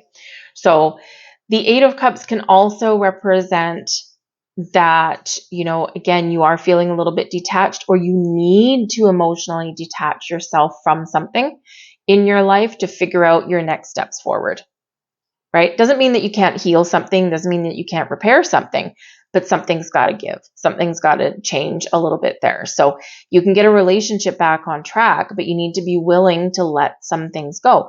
So let's face it, I mean, if you're in a romantic partnership, right, and you might be in this full moon energy, full moons are a great time to cleanse and purge.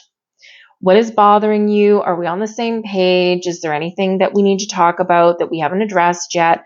Right? And it can be a really great time every 28 days or so, right, to clear the air in a relationship. But we've got to be willing in the Eight of Cups energy to let the past and let bygones be bygones and not carry that excess baggage or those emotions with us going forward, right? Because our relationships as well are always evolving, right? We always have these little things that crop up every single day, right? So some of you might be just cleansing the air with some relationships there, and you're saying, okay, we need to let this go, right? We need to let it go. Let's move forward. Let's be happy. Because of course, the next card after the Eight of Cups is the Nine of Cups, which is wish fulfillment, which is happiness, which is joy, which is feeling content, right? All of that wonderful high vibe energy. But it's because we've been through ups and downs that we feel that way, and because we've dealt with some things in our lives that we feel that sense of contentment, right? And so we do need to go through some hurdles sometimes along the way. But I do feel that some of you are making a decision that you're parting ways with something here. It could just be an old way of dealing with people and situations, and it's like, I'm going to do better in my relationships. Okay. It can be where you're like saying no to something, right? Because the Eight of Cups can be a no, and it can be like, you know what? No, I'm sorry, Mr. Boss Man. I am not going to put in 12 hours a day just because I'm working from home. I still have my work hours. This is my boundary. So you could be putting up boundaries. You're doing something different because it makes you happier and it makes you more in balance and in harmony with your world and things around you, right? Boundaries are not always easy to put up. So this could be where you do put up some boundaries that really do benefit you. We have surrender. So there's something here that you may need to let go. Number one, you might just need to let your defenses down, right? We're surrendering. We're letting go. We're putting our defenses down. We're trying to maybe be a little bit more open, right? And so this can be a really positive energy for you. But the surrender energy can also be just this full moon influence. Surrender, release, let go, so that you can move forward in a better energy, right? Just like the Eight of Cups here, right? We're letting something go. We're, turning our back on something, or we're cutting those cords, right? We're surrendering something. But this can also represent that we need to sometimes go with the flow. We do have ghost, okay? The ghost energy. Obviously, the first thing you think of when you hear ghost is something haunting you, okay? So there could be something here where you are letting go of some past things, right? Just like the Eight of Cups. Letting bygones be bygones, right? We don't want things to come back and haunt us later. We need to deal with things now, right? And then we need to trust in each other, or we need to trust in ourselves that we've dealt with something and that we're leaving it in the back door, right? Goodbye, we're leaving it. But the ghost energy can possibly represent something coming back. It could be an energy, it could be a feeling, it could be a habit, it could be people, it could be opportunities, but there might be something that has been haunting you, something that has never quite left your mind in some way. And it could be just because there's unfinished business, or again, perhaps there's something coming back around because there's a second chance, a revival of something here with this energy. And it's just because maybe there was a timing issue, something. So you could possibly have a second chance at something. Doesn't mean you have to say yes. Some of you might have someone come back around and they want a second chance. And you're like this 8 of Cups. You're like, I mean, look at this, right? She's like, hell no. She's like, nope, thank you very much. Goodbye. So it could be just an opportunity for you to, say no, feel confident and walk away. All right. But I think for some of you, there might be something positive coming back into your life. But we have comfort here as well. So the comfort energy is beautiful. It's pink, right? God, if I see more pink. My niece and nephew are in town, and we had to go see the Barbie movie. Oh, I've never seen so much pink. Anyway, so comfort energy, though, it brings peace and tranquility and calm into your world. So, this can be a very profound healing time for you. This can be where maybe you're comfortable in the choices that you're making. Okay, you could be finding forgiveness. All right. Or maybe you're in this energy, you're doing something that is positive, that brings you a sense of peace, a sense of I'm feeling good, right? Emotional, positive emotions coming here with this comfort, right? And it's lovely energy there for you. Okay. Yeah, some of you do have some healing that's going on with this, all right? But it could be also that you're comfortable with whatever decisions that you're making, or you're comfortable with whatever is wherever direction that you're headed in. Okay, the comfort energy is really positive and really beautiful. But in the isolation energy, you may need to spend some time alone. Okay, and you see how we've got this gray energy that's around with this burst of pink?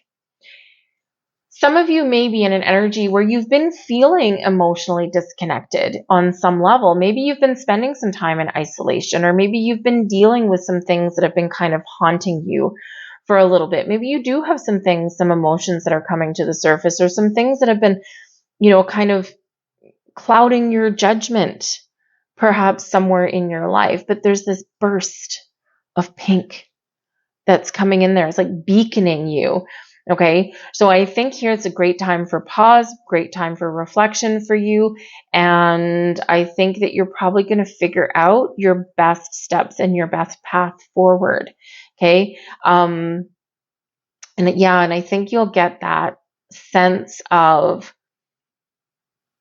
blossoming out of, it's almost like, you've got all this cloudy gray weather, and then all of a sudden the sun comes out. And all of a sudden the flowers bloom. And so it's almost like you are blossoming and you are coming to life in some way, in a more positive way. And it could just be that maybe you're seeing things in a little bit more positive light, or you're feeling that emotional connection. Again, because for some of you, this can represent growth, right, of all kinds. All right. But I do feel that the isolation energy is also saying that, hey, there's some cloudy energy here. There might be some doubts, there might be some confusions, okay, or you might just be not sure what certain things mean. So spending some time alone may actually benefit you at this full moon, right? Connect with your emotions, perhaps let some things go, cut some cords, that kind of thing. But learn to trust yourself and your intuition, and really connect with your higher senses. And this can really help you to move forward in a much more positive way. All right. But I also do sense that there is something that's bringing you comfort. And it may be spirit. Maybe you get a sign from somewhere. You might see some repeating numbers. Perhaps there's a smell, a scent that comes in that just resonates with you in a wonderful way. And it's usually from a past loved one. When we get those smells in, when my grandmother is close, I smell Pall Mall cigarettes. Ugh. But I know she's there, so it's comforting, even though I don't like the smell. I prefer it when she comes in with the smell of old English rose or something like that, whatever the talcum powder was she used to use back in England. So I like that better, but it's usually the Pall Mall cigarettes that comes in. So so you could get a smell, a scent somewhere that just kind of puts you back into some beautiful memories, and it can be very comforting for you to know that you've got a loved one near. So very interesting in that energy. But spend some time in quiet contemplation and reflection and really connect with your feelings, okay, and connect with your intuition. And I think you're going to get some very powerful insights at this full moon. I'm going to leave that there for you guys. I hope there was something here for you. If so, please like, share, subscribe, all that wonderful energy. I thank you so much for watching. Have a great full moon. We're going to move on now to Virgo. Hello, Virgo. Welcome to your super full moon in Aquarius reading. This is happening in your 6th astrological house. Now, Virgo, the 6th house is ruled by Mercury. Okay. And so you might find yourself a little bit lost in thought at this full moon. You might be really thinking about changing some habits. The 6th house does bring along a very big focus on your health and well-being. And this can be your physical health, your spiritual, your mental health, your emotional health, right? Health of all levels can be here. So you might be looking to kick a bad habit. Maybe you're looking to turn the page, turn over a new leaf, and eat better. You may be looking at starting an exercise regime or something like that. Now, just be a little bit aware that because we do have the Venus retrograde in Leo, is that something that you start new may fizzle out quite quickly, right? So if you sit here and make a decision, I need to get a little bit more exercise, I need to go to the gym. And if you've never been to the gym before, or you haven't been a very long time, this might be something where you stick with it for 2-3 days, maybe a week, and then you kind of drop out. It's really just because we do have that retrograde energy. It's like something fizzles out quite quickly.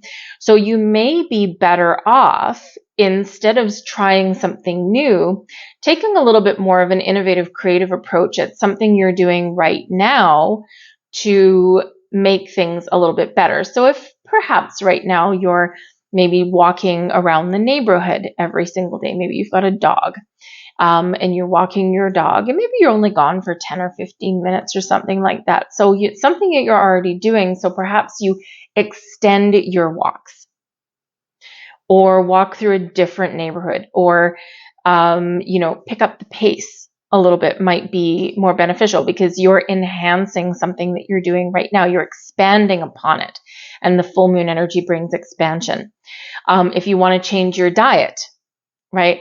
Maybe you've already started a little bit, and maybe you've incorporated a little bit more greenery into your food, right? Something like that. So you can expand upon that, right? Rather than cutting things off cold turkey, right? May not necessarily last for very long if you do that. So you can expand the really good things that you're doing, right, already, and say, okay, well, right now I have a salad at lunch. Well, maybe you want to incorporate more salad or greenery into your dinner. That might help for you. So it's a little bit more innovative, a little bit more creative, right? But you're, kind of just enhancing, expanding upon what you're already doing.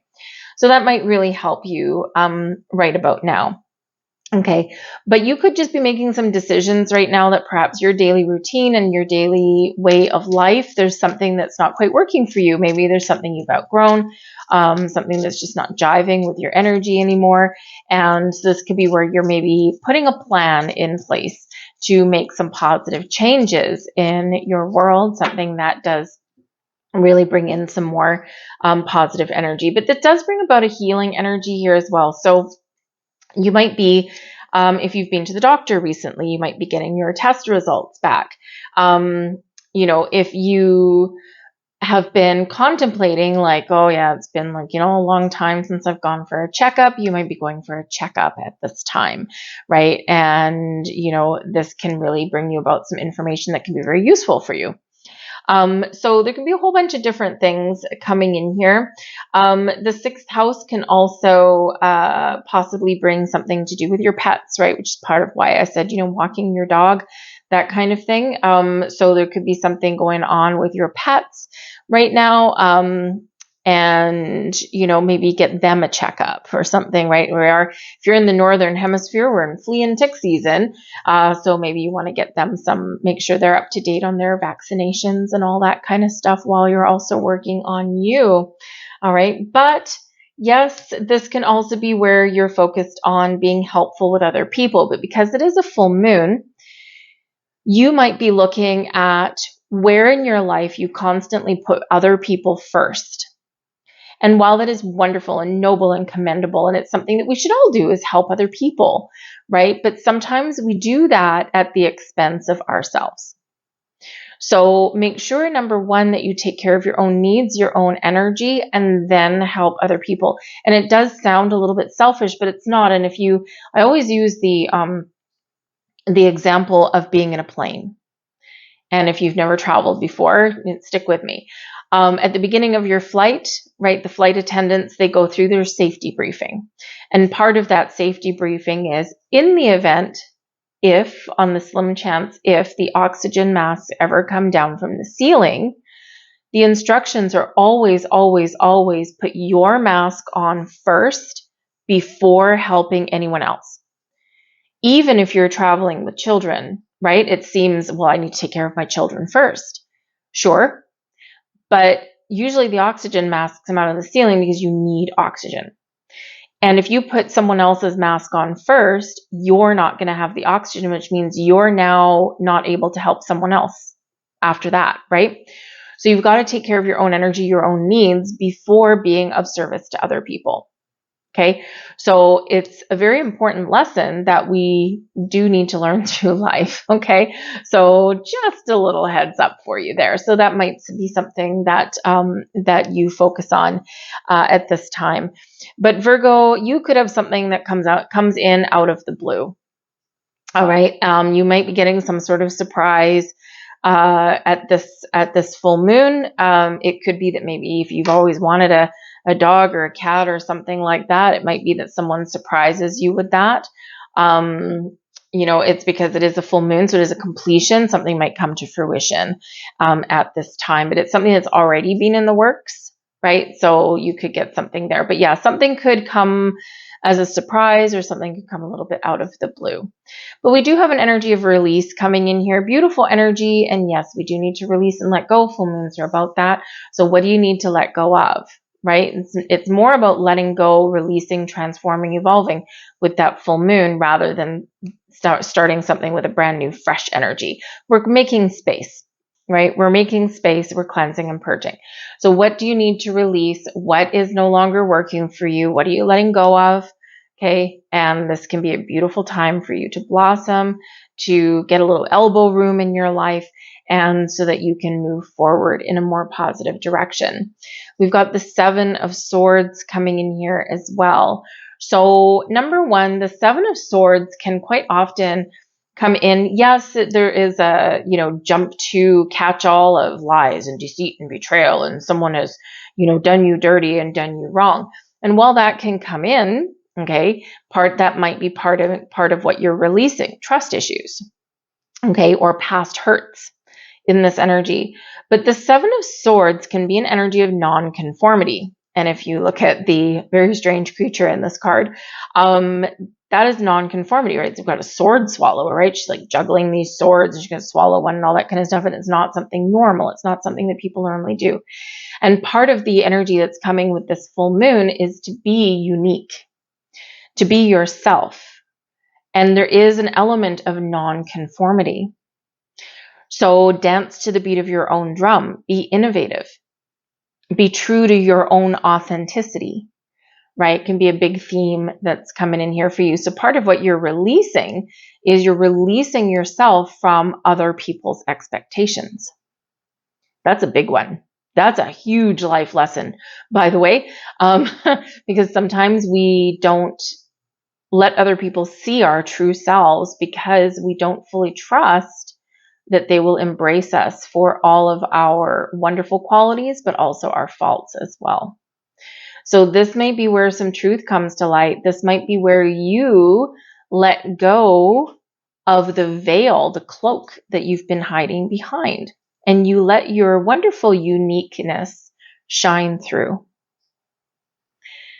But this can also be where you are, maybe there is an element of sneakiness that can come in with the Seven of Swords. So perhaps there's some changes that you're looking to make, or something where you might be doing something behind closed doors. You might be doing something without necessarily telling other people about it, right? I sometimes get the Seven of Swords come up when, when people are like planning like a career change, and it's like you're doing something behind the scenes. So it seems like you're being a little secretive or a little sneaky, but it's out of necessity. Right, because you can't necessarily put all your cards on the table or be completely honest with people while you're doing something in the background, right? Wouldn't be good for your present situation. So there might be something there going on where you have had to operate in a little bit of stealth mode, right, in order for you to make the progress or make the decisions that you're needing to make, right? You're doing them behind a closed door, so to speak, right? But it's because it's necessary, right?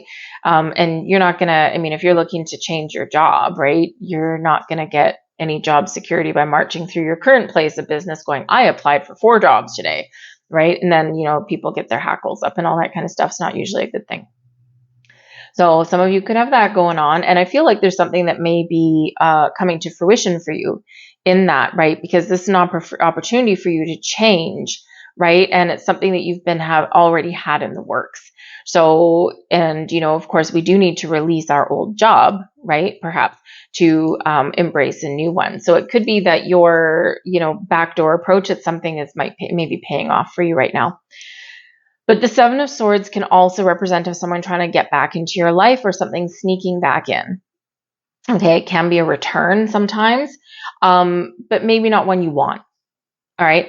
So this could be an opportunity for you to get some closure. This could be where you have the ball in your court and it's like, no. So I feel like for some of you, you are perhaps having an old friend, an old love, an old business colleague, something that may come back in your life. And this puts you in the driver's seat to turn it down if it's not what you want. If it's what you want, great, say yes. But if it's not, right, you're like, I don't trust you, right? Or this isn't what it seems, right? Because sometimes that Seven of Swords, it's like someone's trying to be positive and trying to say the right things, but there's something still not being said or being hidden, something like that, right? So this could be your opportunity to get some final closure if someone does come back, and there's your trust. Trust is a big thing, right? Mistrust, Seven of Swords, trust. Number 1, trust yourself. Number 2, we have to be able to trust the environments and the people that we're with, right? And if we can't, then this is where we do need to let some things go. You might actually have some trust issues somewhere along the way. It could come up from the past because there's some deep stuff that can be drawn up with this particular full moon. It is very powerful. So if you've had any trust issues, okay, or if you don't trust yourself or if you don't trust your intuition, this can be a great opportunity to let go of that and to really trust yourself, really embrace that energy of trust and open your heart. We've got abundance flowing your way. This is beautiful, right? Abundance, yay, right? We want abundance in our lives. So I do think that for some of you, you have something very wonderful that's coming to fruition for you with this full moon. Something that gives you something more of what you need, right? And of course, we do have shower of coins on this particular abundance card, mostly because whenever anyone thinks of abundance, first we think of money. So you could be getting a lucky break with some money. Maybe you do have something that's changing in a job, as we already talked about. This can bring you some more money or earning potential there. But this is a reminder from Spirit that trust that there is a lot of abundance flowing in your life, and we need to remember to give gratitude, right? If we even spend just a couple of minutes in gratitude energy each day, we get more of we get more things to be grateful for. We're in the flow of abundance. Okay. And abundance just means you've got everything that you need plus more. Love, happiness, confidence, money, right? Whatever that happens to be for you. So you are very much in the flow of abundance. And we do have love, self-love, self-care, open your heart. Okay. Love is the highest vibration of all, but it starts from within, right? So we do actually have two hearts that are featured here for you. We've got a heart and we've got a heart right there.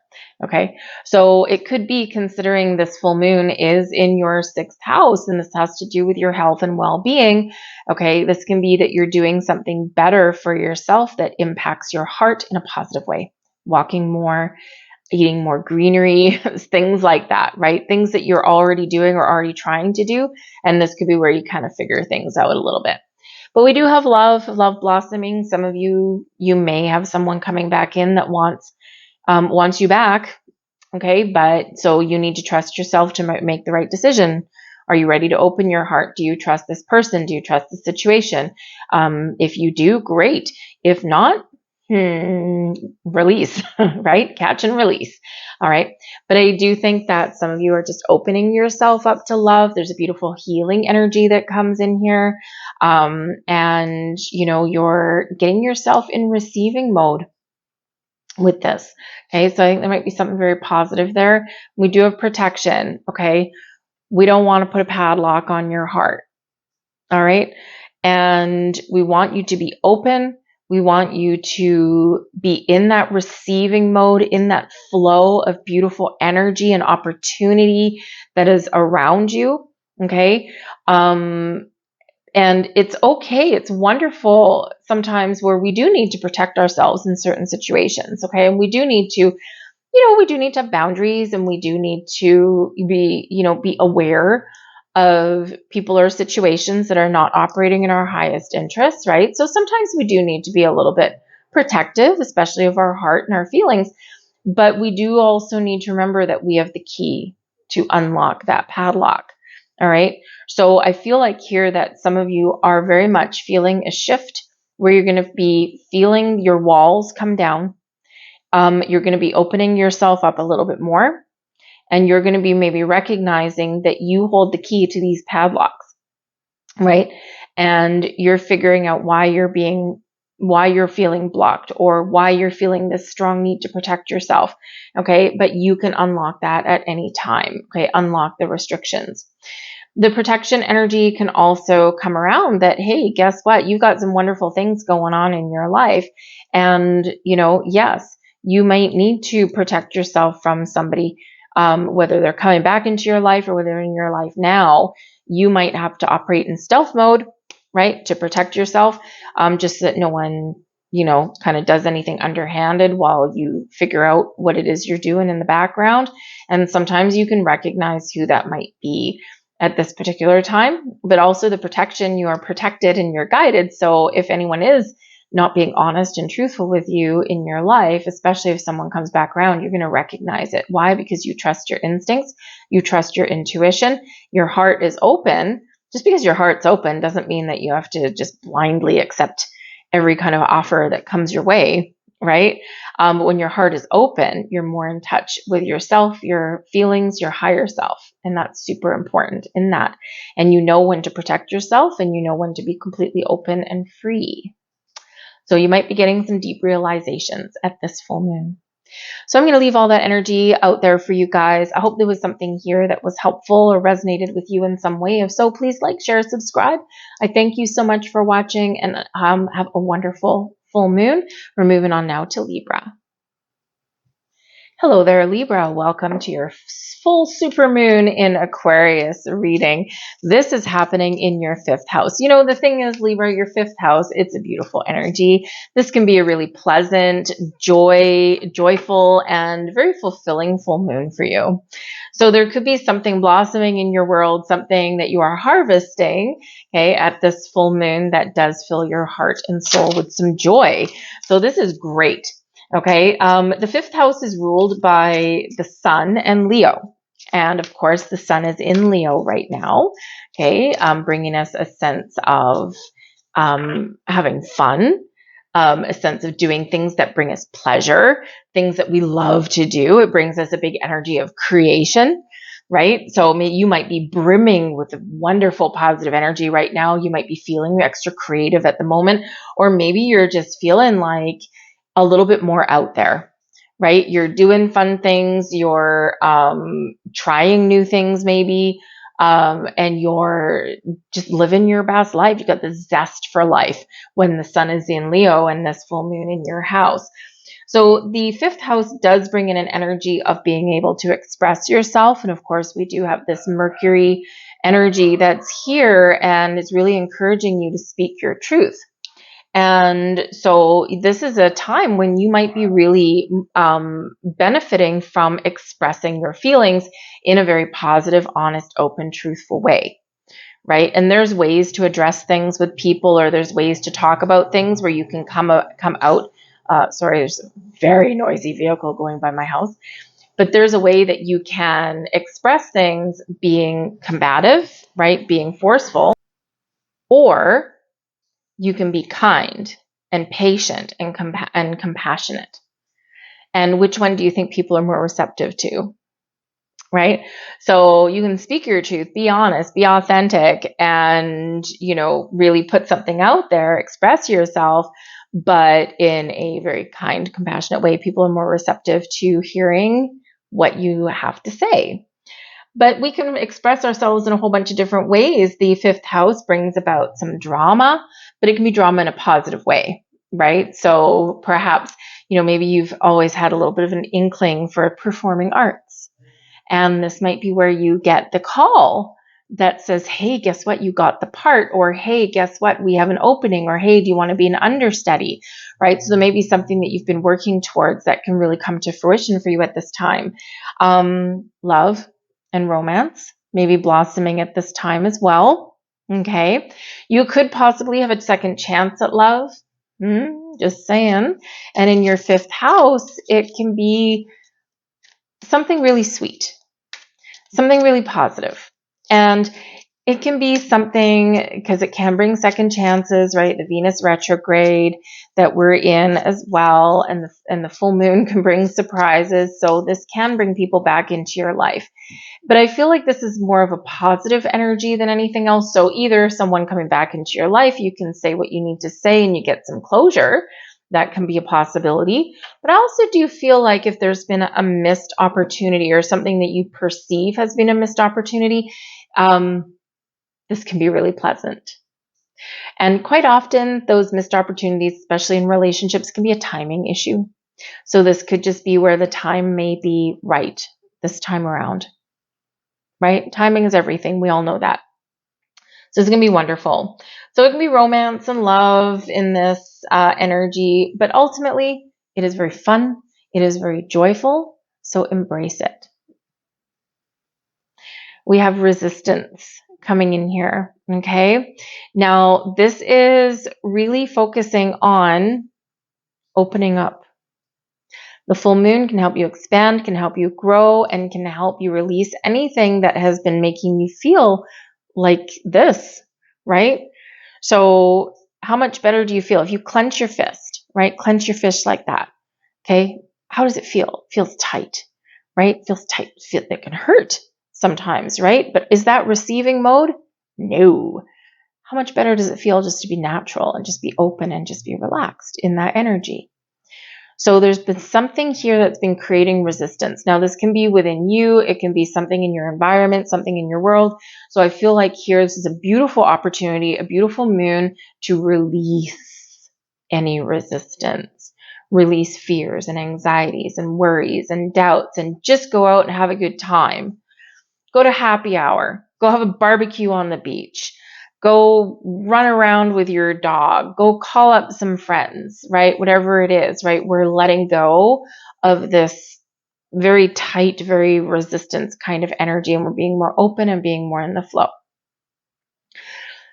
And this is important for attracting abundance into your life as well, right? Is that we need to be more in the flow and we need to be in that receiving mode, right? But this can also represent the resistance energy. What are you holding on to too tightly? Control? Fear? Right? What is that? Okay, because it's good to hold on to things sometimes, but when we hold on too tight, we've got no room to breathe. We've got no room to grow, and it's a suffocating kind of energy. So take a step back in this full moon and reflect.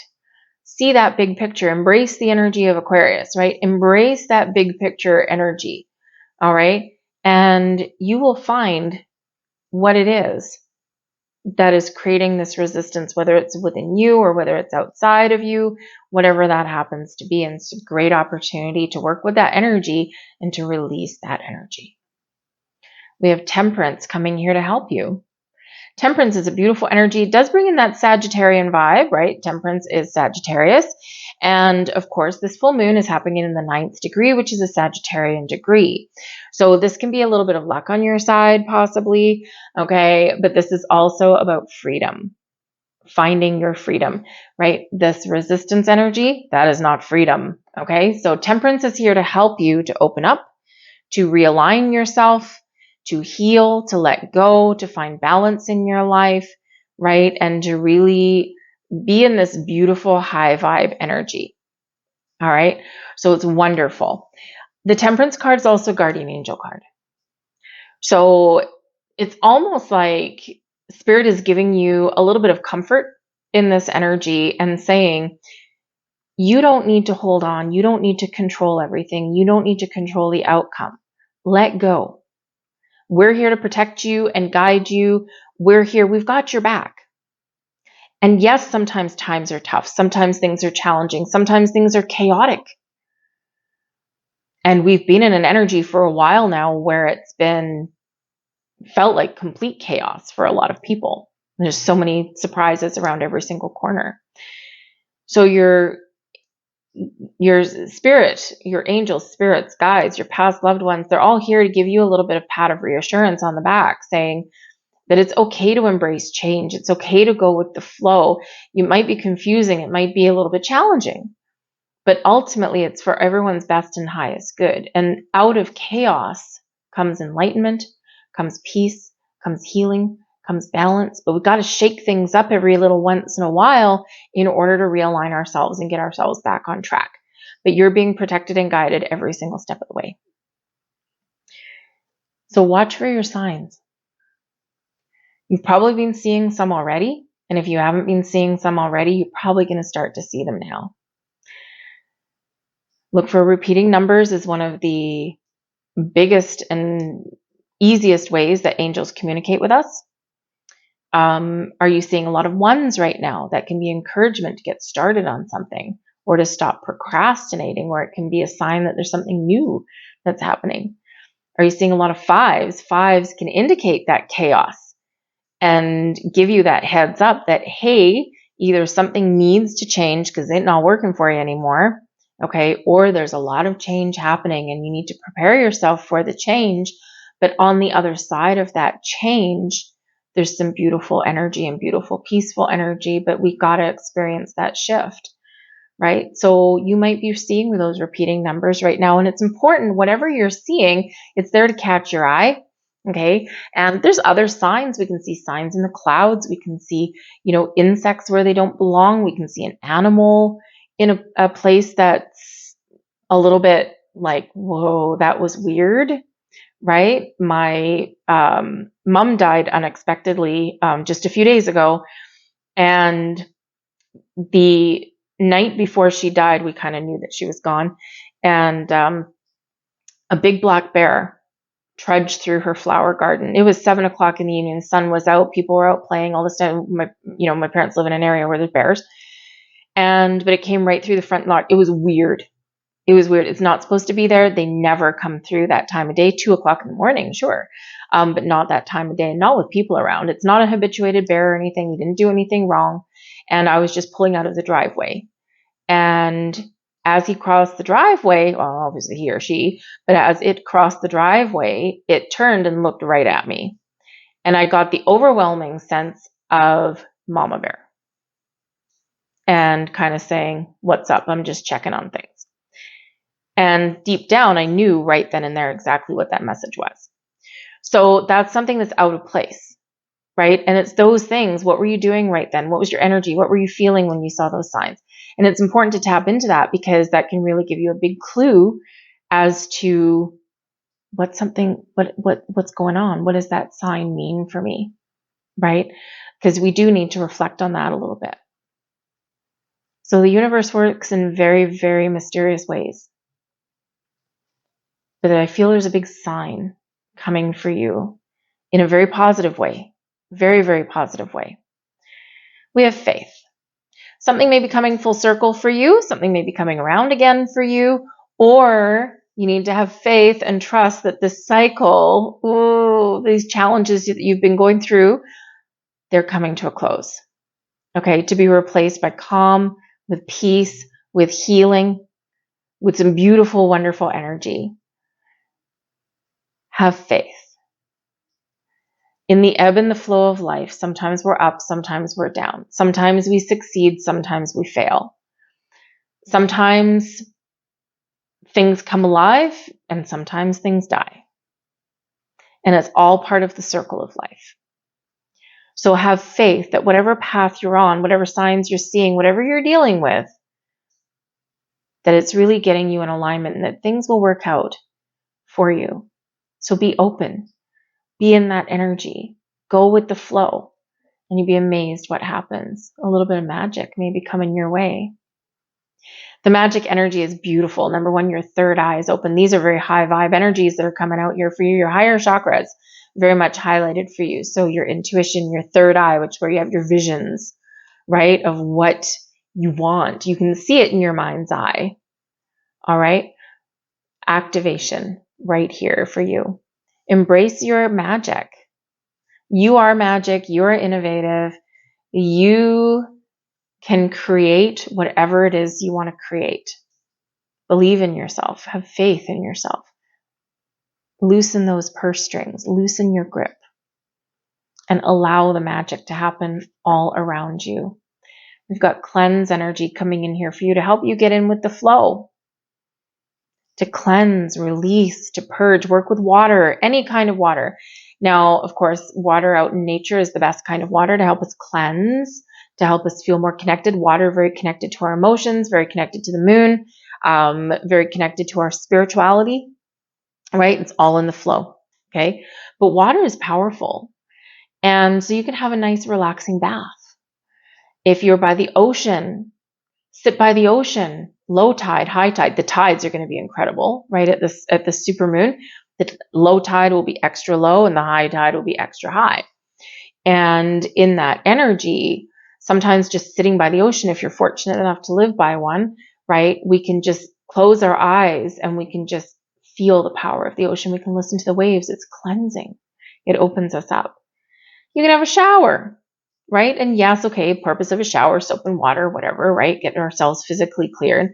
But you can have a spiritually cleansing shower and you can, imagine that the water flowing over you is the white light of spirit, right? Some very cleansing, healing energy with the Temperance card, right? And so you can have a cleansing shower that way.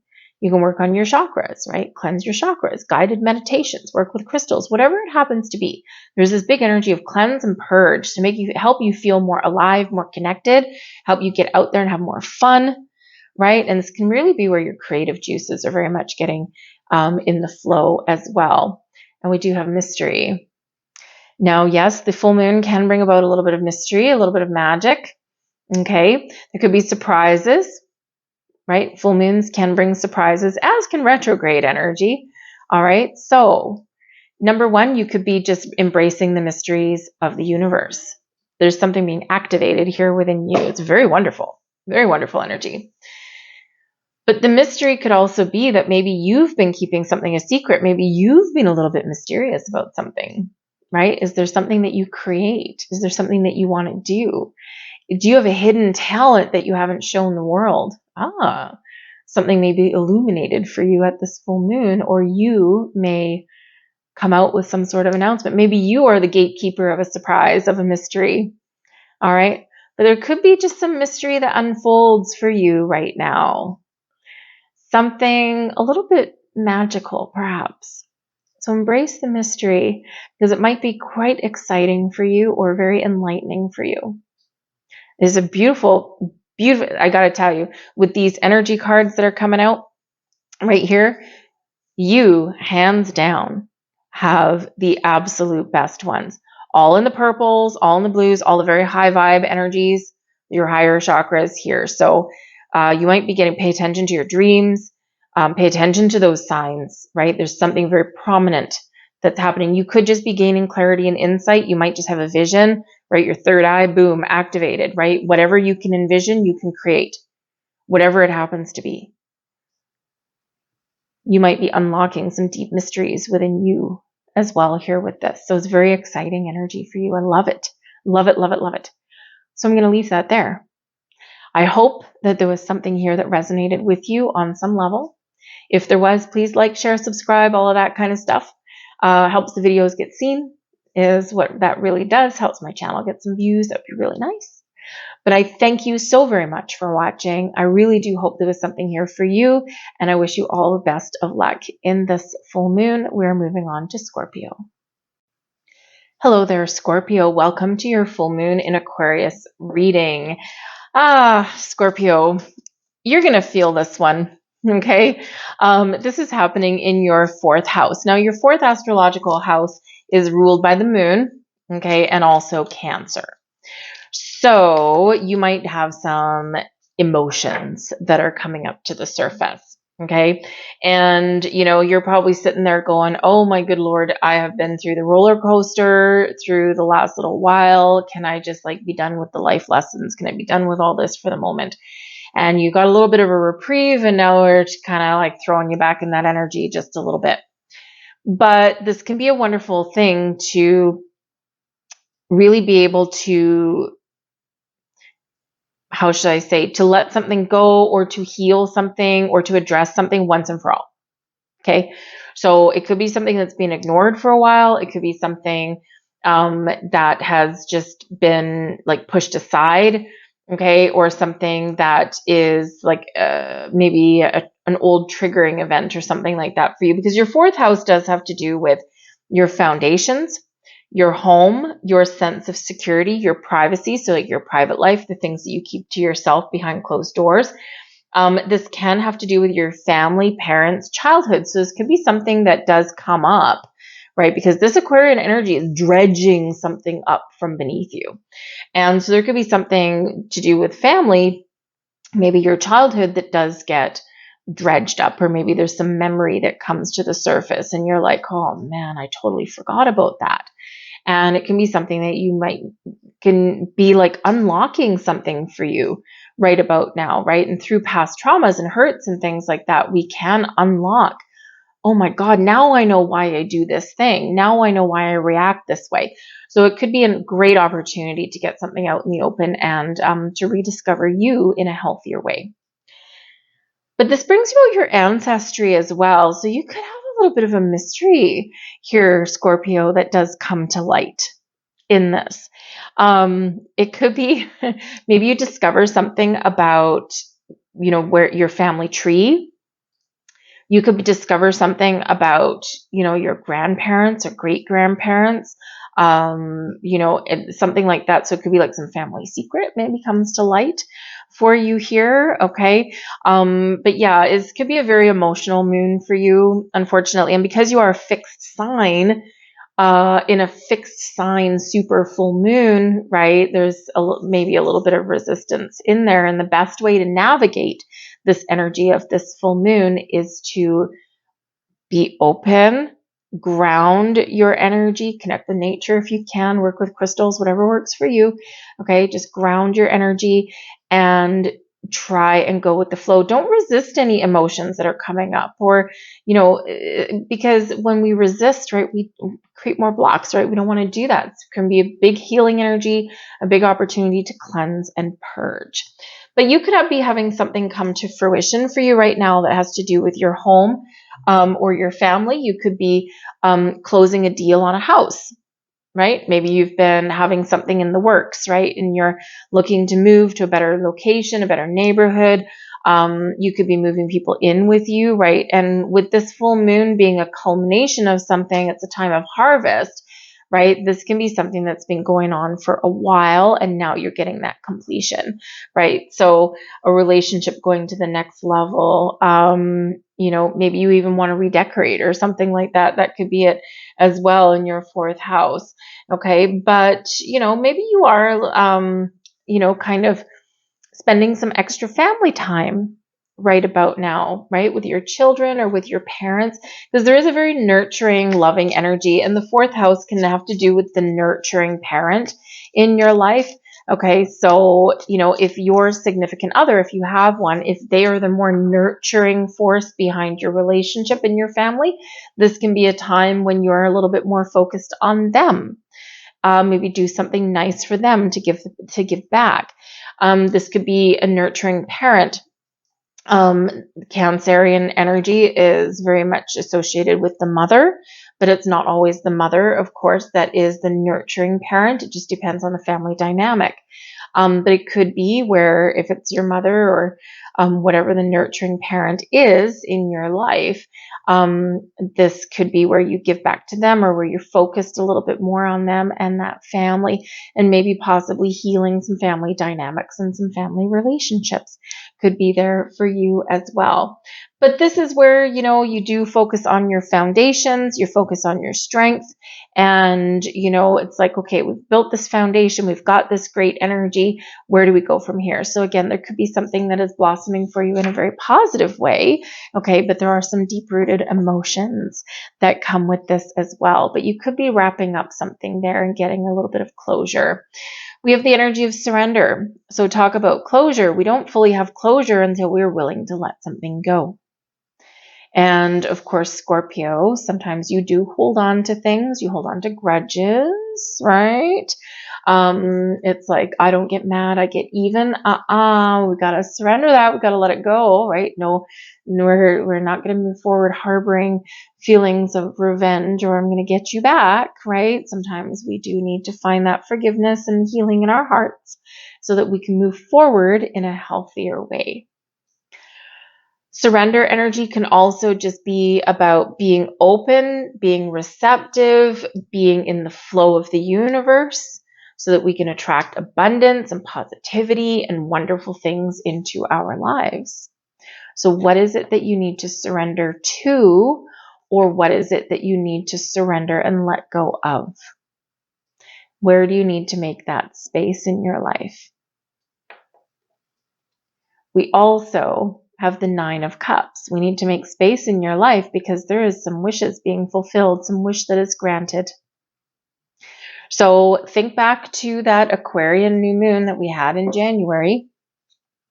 What were you thinking of? What were your intentions? Where were you at that stage in your life? What was your home life like? Where did you live? What were your relationships like? What was your family doing at that time? Right? What were you manifesting into your life, right? If you were doing that. Because the 9 of Cups is a sense of completion in a very positive way. It's a sense of my wish came true. It is also a sense of feeling contentment and joy and satisfaction and happiness in our lives, right? Imagine if you were to pick up that lamp, rub the lamp, and a genie came out and says, I will grant you a wish. What would that wish be? Because that could very much be trying to come in for you right about now. It could be a door opening for you. It might be just feeling that sense of peace and calm and closure that maybe has been elusive for you. This could just be where you're feeling happy and you're feeling like anything is possible at this time. And you're just feeling a sense of accomplishment in your life. And it might not be any one specific thing, right? Because this is ultimately about feeling that sense of inner contentment and joy. This can also be about doing the things you love or surrounding yourself with an environment that makes you feel that sense of comfort, that sense of I'm home. So what does that look like for you?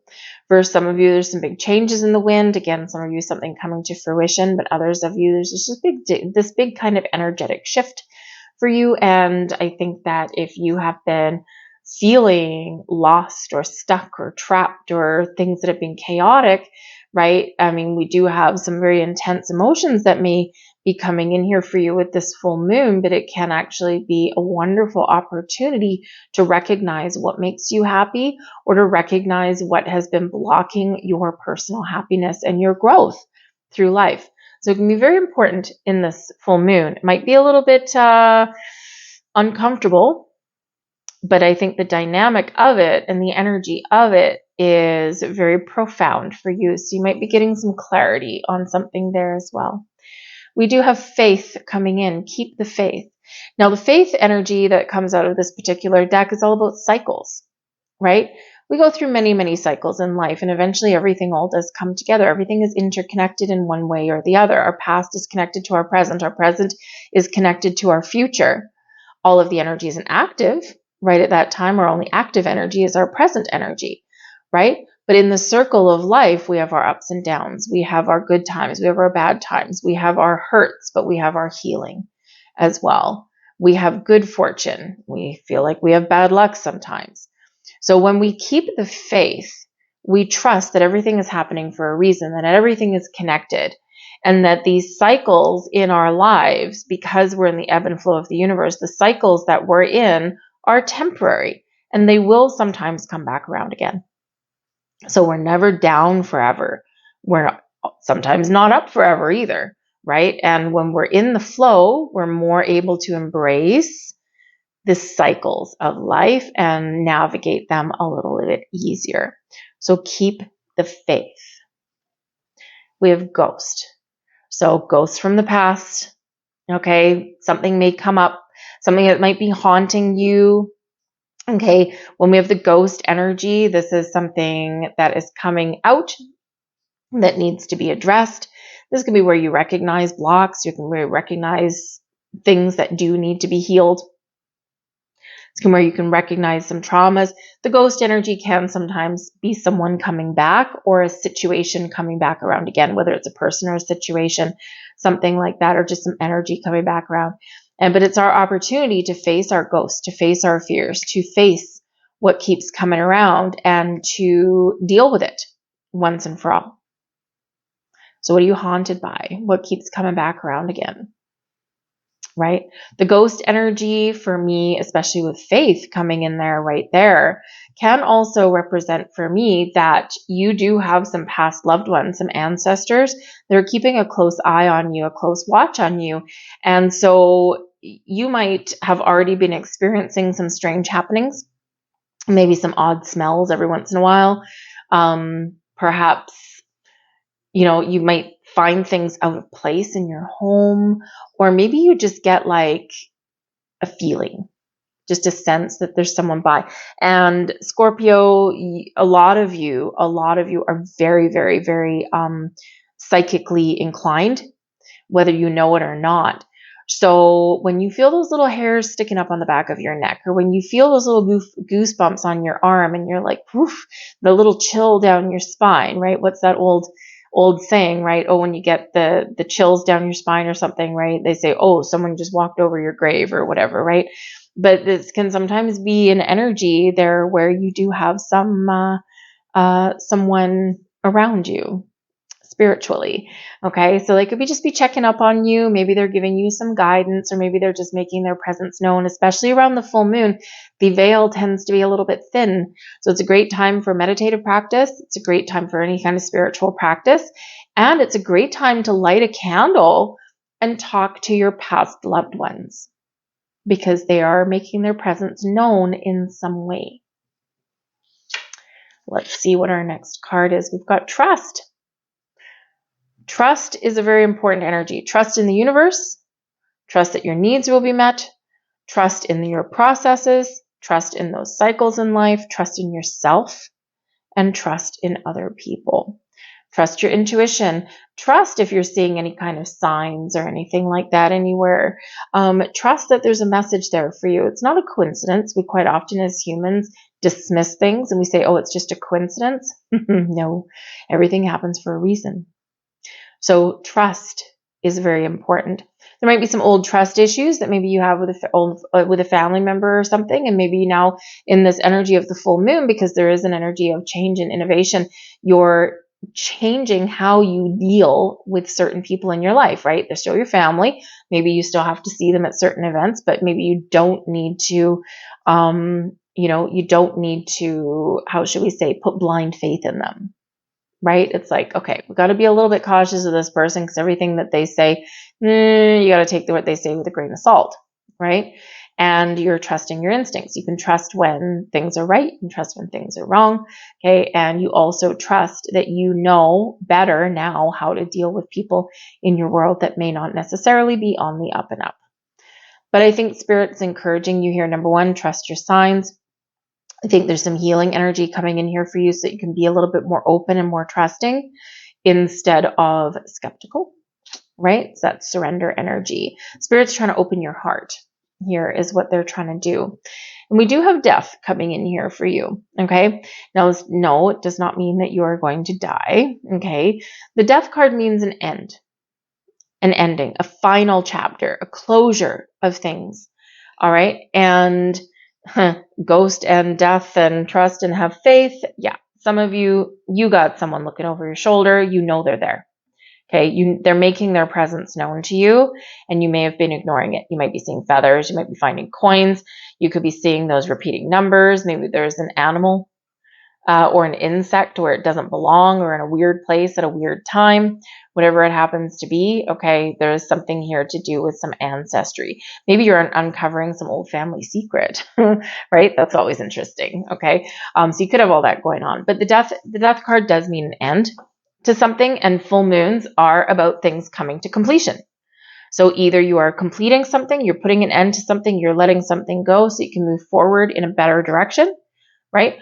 Or something is coming to fruition for you, something that you've been working on for a while, and boom, here it is, right? So it's not necessarily a negative energy, a negative end. It can just be that end of the completion of that cycle, and this can result in something coming to fruition, right? So it can be something very beautiful for you, all right?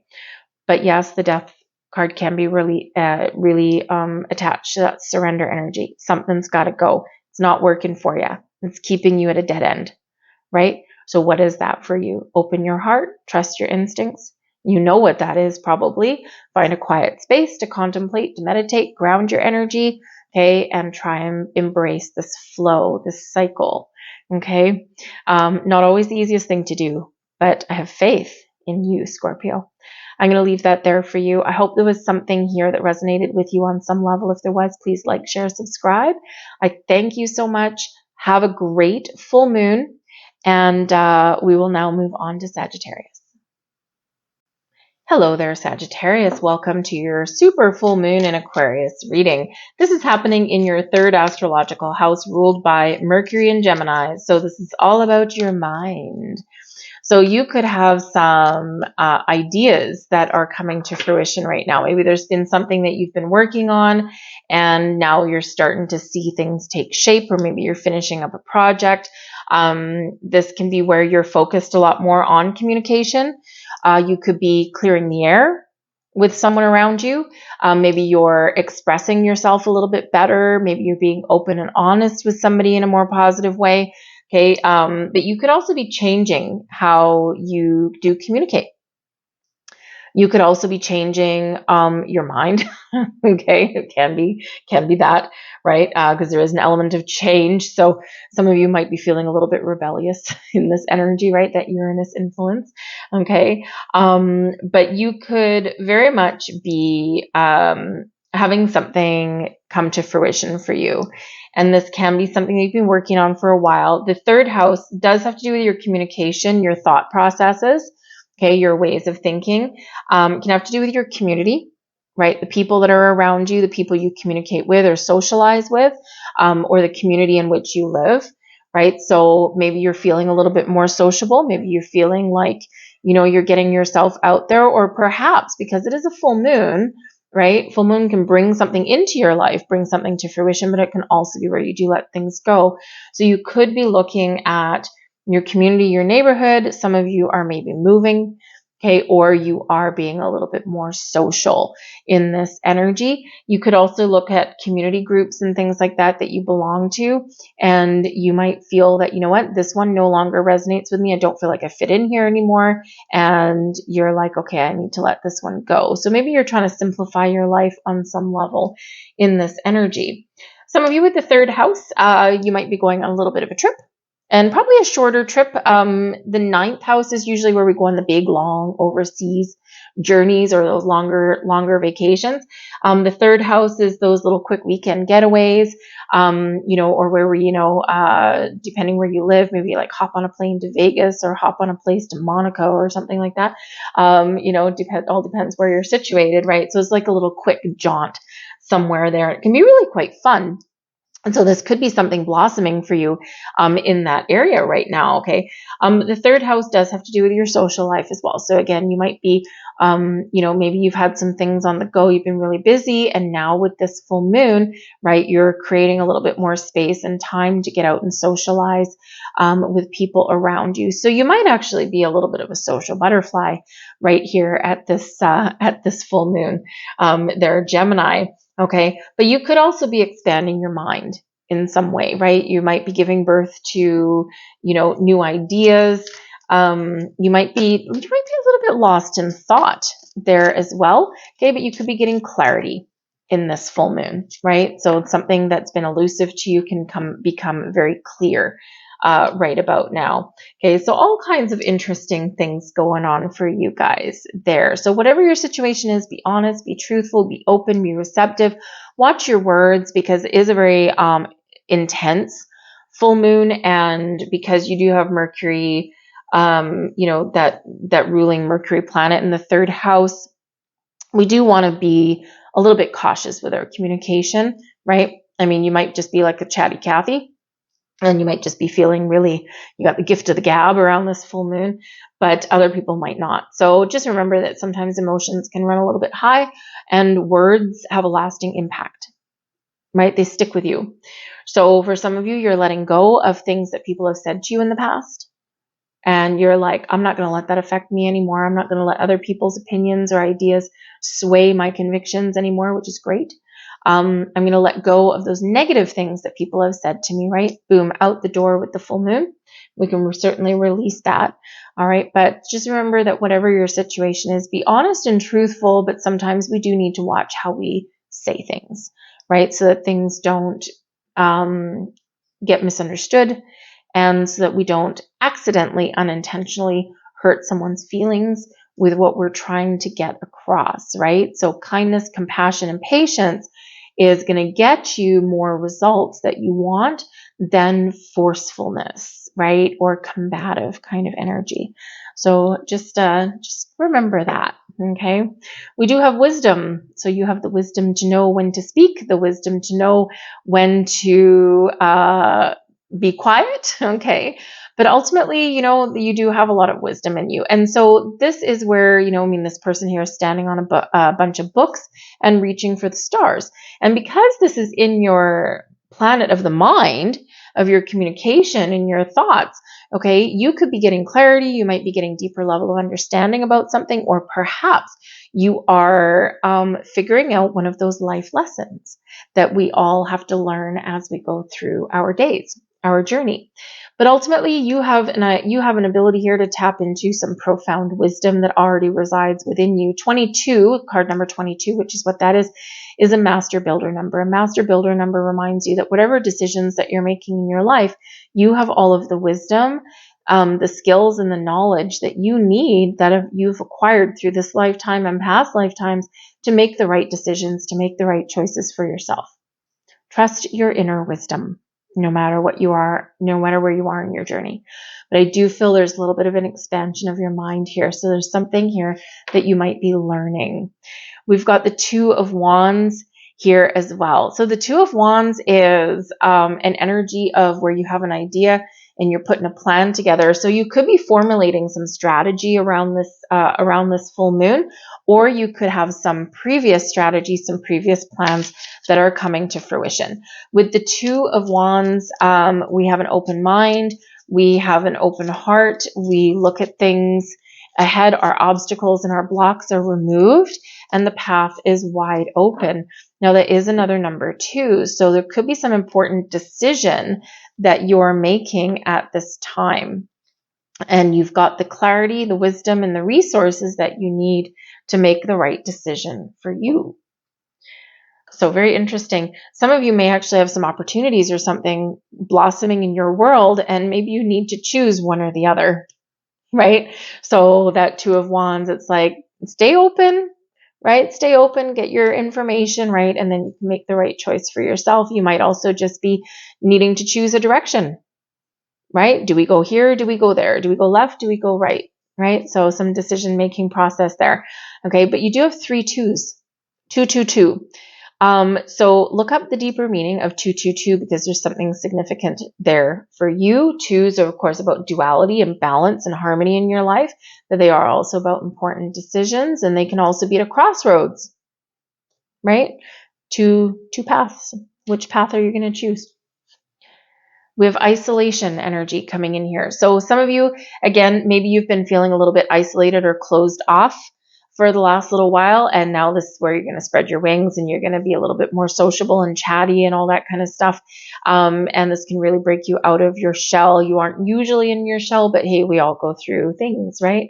We all go through ups and downs and things. So if you've been feeling isolated or alone, I think you're going to be feeling a lot more connected at this full moon. But the isolation energy there can also represent that if you need to make a choice about anything, then in isolation, right, is where you're going to find the answers that you seek. So it's a great energy, a great time for you to connect with your higher self, to do some meditation, maybe sit quietly with a book, right? That can really kind of unleash some energy there for you, okay, or just bring you some enlightenment or clarity, right? It's very calming energy there for you. We have consciousness coming in here. I think some of you are very much raising your vibe at this full moon, right? Because we do have communication of all kinds. And so you could be getting some very interesting spiritual downloads at this time. Pay attention to your dreams. Pay attention to any signs that you see, okay, because you are raising your vibration in this energy. But with the consciousness energy, rather than something being hidden in our subconscious, we get something out in the open. So you might be speaking your mind. You might be expressing your ideas or your desires or your fears. You might be getting things out in the open.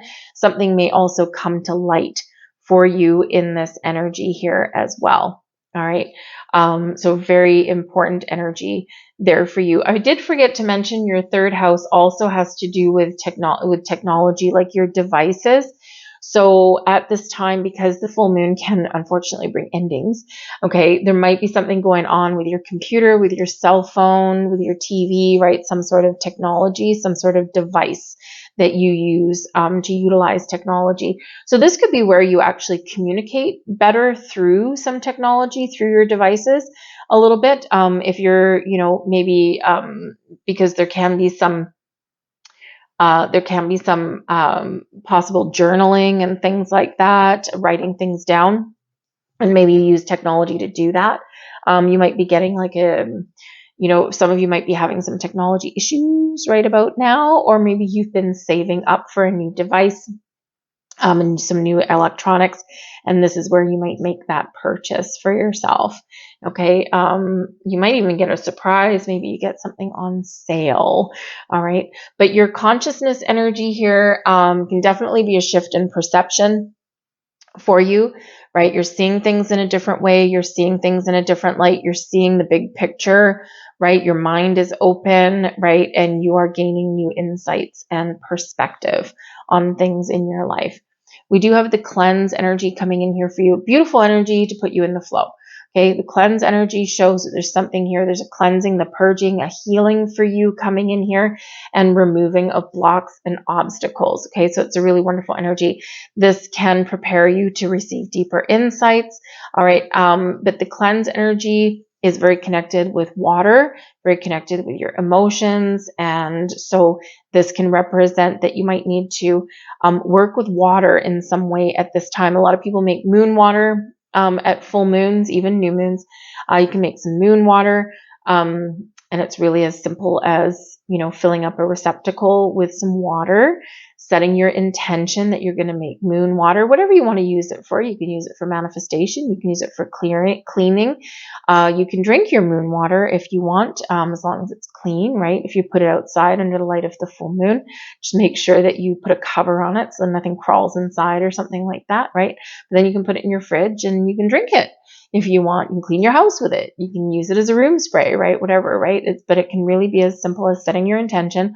I'm going to make moon water. This moon is going to be healing, or it's going to be this, or it's going to be this. Set it under the light of the moon and bring it in the morning. But the cleanse energy with connection to water can also be, this might be a good time for you to connect with the ocean, rivers, lakes, ponds, stream, the rain, right? Water is cleansing, purifying, but water is also powerful, right? And so connect with water in some way, even if it's just a bubble bath. Ooh, isolation, have a nice cleansing bubble bath there. Just relax. Put on some noise canceling headphones and just drift away, right? That'd be nice for you there too. All right, but some cleansing energy there. And we do have an energy of comfort coming in here as well. So it's beautiful.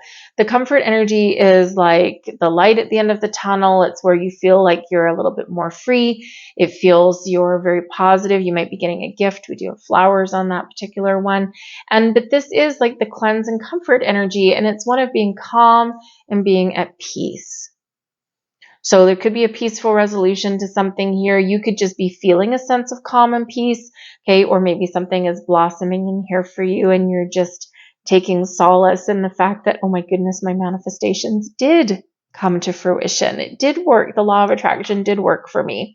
All right. But this can also be saying find a comfortable spot in, spend some time with yourself, right? Tap into your inner wisdom here and, let some things go and be in the flow. And maybe the answers that you've been looking for will come to light for you. So it could be some clarity and some enlightenment there for you with this full moon. So I'm going to leave that there for you. I hope there was something here. If there was, please like, share, subscribe, all of that. I hope you guys have a fabulous full moon, and we're going to move on to Capricorn. Hello there, Capricorn. Welcome to your full moon in Aquarius reading. So this is happening in your second astrological house. So this actually has to do with your money, your resources, your values, your possessions. So for some of you, you could be getting a very nice increase. Excellent.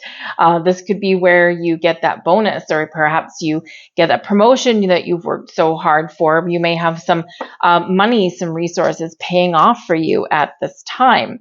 Full moons, of course, can bring things to fruition for you.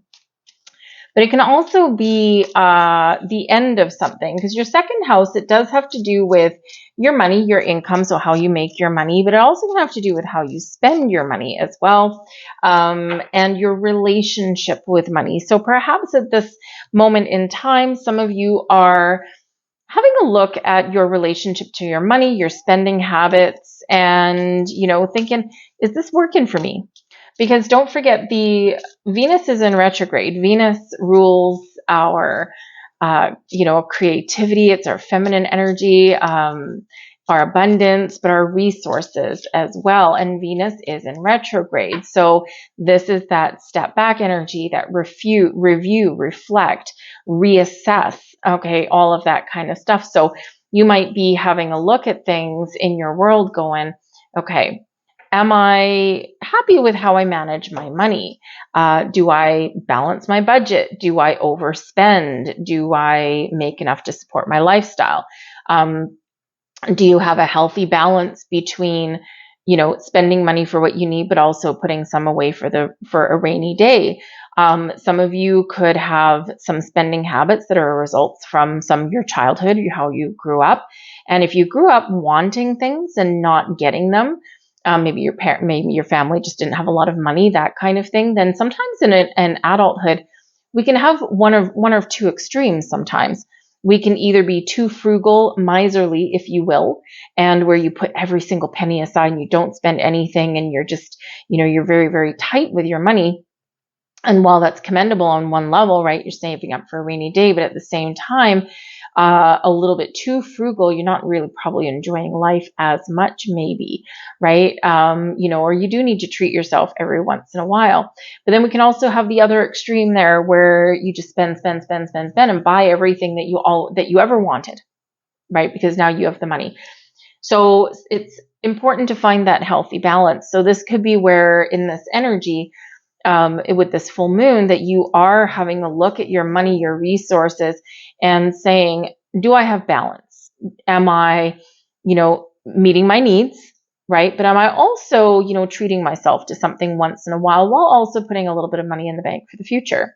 It can be a fine line, right, to do that. So this can all be highlighted for you. Some of you are perhaps cleansing and purging with this full moon because it can be that clearing out kind of energy. And especially with the things you own, your possessions.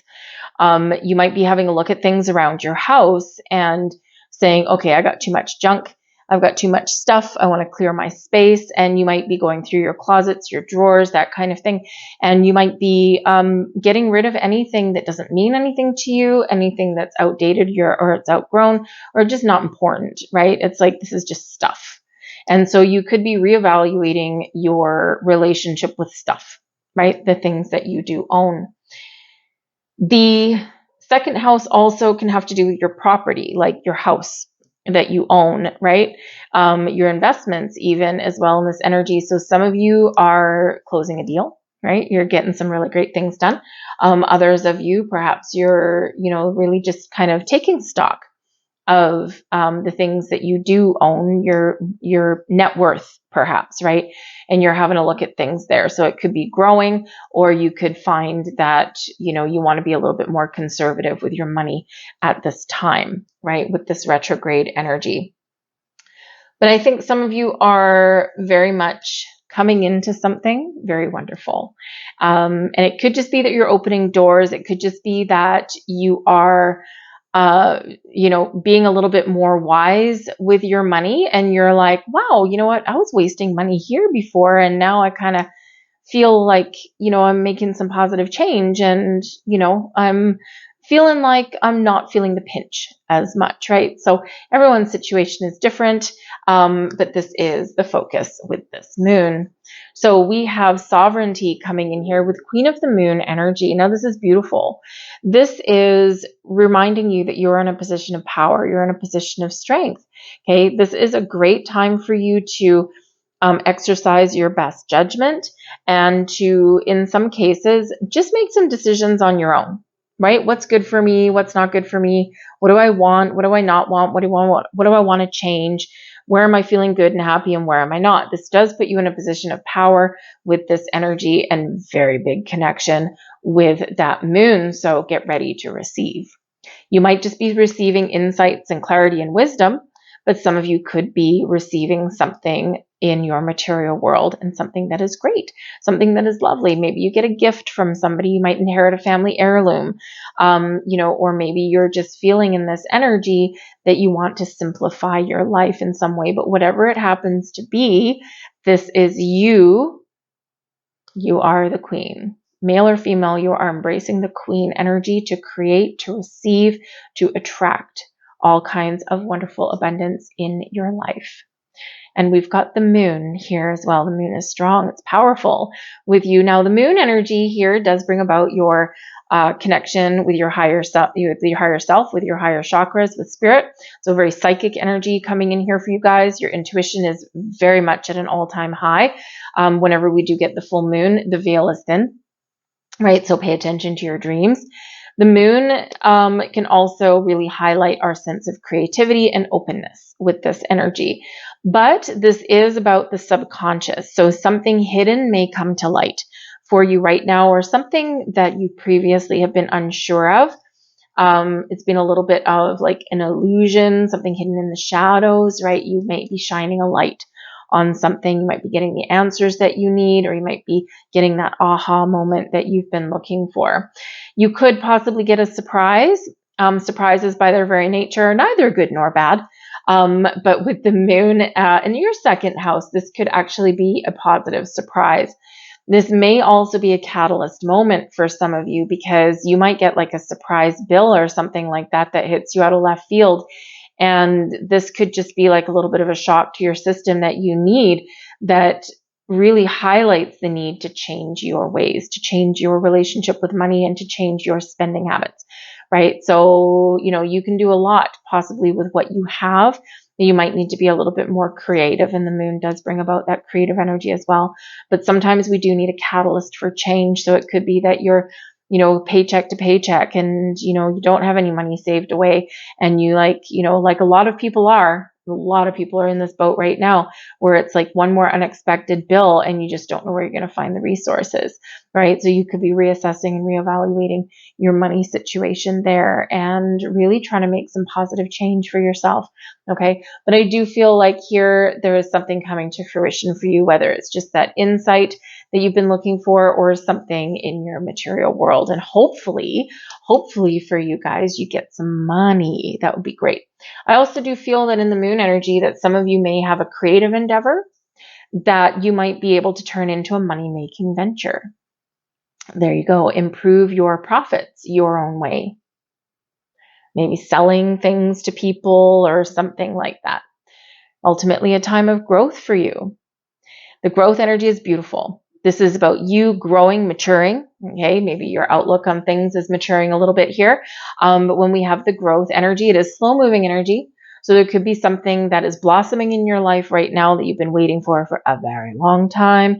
You've been working towards for a very, very long time in this energy. Okay, and now it's blossoming. It's coming to fruition for you. But this can also represent spiritual growth for you, personal growth, a maturing of, how you deal with things in the world and your resources and your money and all this kind of thing. But it's a beautiful energy, whatever it happens to be. For some of you here in this is indicating a possibility of a promotion or even a new job, something where you can enhance your money-making potential. But you also could have some investments that come to fruition, right? That kind of thing. Okay. The second house also has to do with your sense of value. Okay. How you see yourself, your self-worth. Okay. And, so this can really be where you do step into your own personal power in a certain way.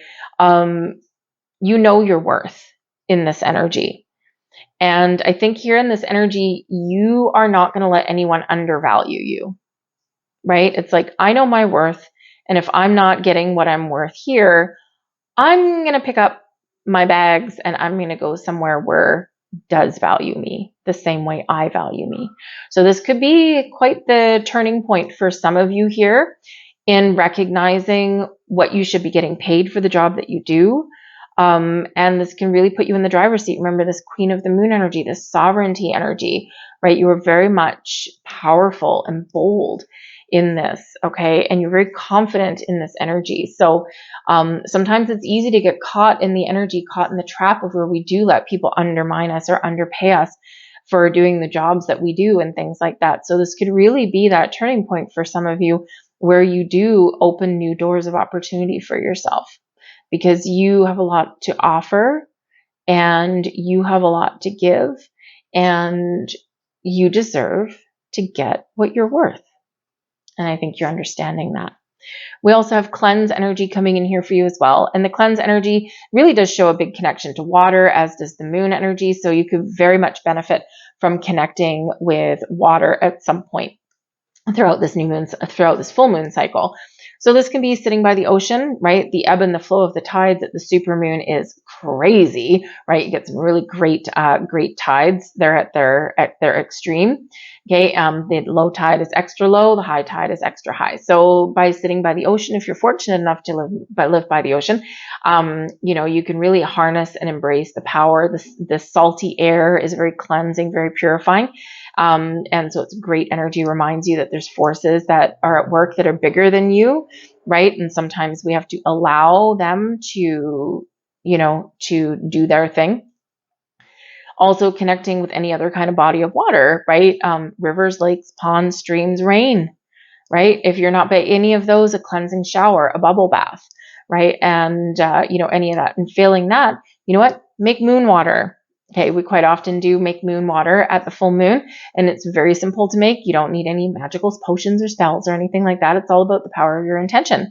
So get a clean receptacle, a clean jug. Glass is probably good, or something that is see-through. And as you're filling your jug of water, you can fill it with distilled water if you're not going to drink it. You can fill it with tap water if your water is clean, or you can get some bottled water. Okay, just something without a lot of chemicals in it if you can. And you fill up the jug and you fill it up with the intention of what you're going to use the water for. I'm going to use this water to drink, to cleanse, to purify, to heal my heart, my mind, my body, my soul, my spirit. Great, wonderful. Set that intention as you're pouring the water. If you're going to use it for something else, right? Whatever your intention is for the water, pour it into the jug, put it outside if you can, okay, under the light of the moon if you can. If not, you can just, if it's cloudy or you can't see the moon, just leave it in a windowsill. It'll be fine. Just put a cover over it so nothing crawls into it. It doesn't get contaminated or anything like that. So, and just leave it out overnight, because even if you can't see the moon, the energy of the moon is still there, and it can really be a wonderful way, to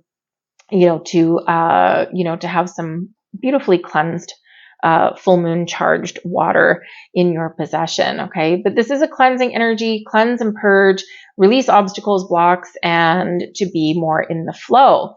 And this brings you more confidence in yourself, confidence in your ways of dealing with things, right? And when we embrace our confidence, we are strong, we are powerful, we're in that sovereignty, that queen of the moon energy. Okay. So boldly go, boldly make decisions, trust yourself, and just be more confident. So it's a great energy coming in for you. And we have sweetness coming in, opening your heart. This bringing in a wonderful love into your life, loving energy, love of self, brings in some happiness. It's just a very sweet, very beautiful kind of energy. So you're treating yourself with kindness, with compassion, and with care. And you could also be forging new connections, possibly, okay, or making some important decisions, but you're making them with your heart, and you're making your decisions from a place of positive energy. And this is the best way to make important decisions. But with that sweetness there, I don't know. I think some of you are probably getting something really positive that is blossoming. It could just be that you're blossoming. Okay. It could be that you're embracing this time of healing and enlightenment and some wonderful things. But I do think that some of you are getting a gift of some kind. So be thankful and be grateful for all of your blessings, because we want more to come in for you. So that's what I have for you, Capricorn. I'm going to leave that there for you. I really do hope that there was something here that resonated on some level. If there was, please don't forget to like, share, and subscribe. It does help the video get seen and by more people. Crack that algorithm a little bit. But I thank you for watching. I hope you have a wonderful full moon, and I will see you next time. Bye-bye.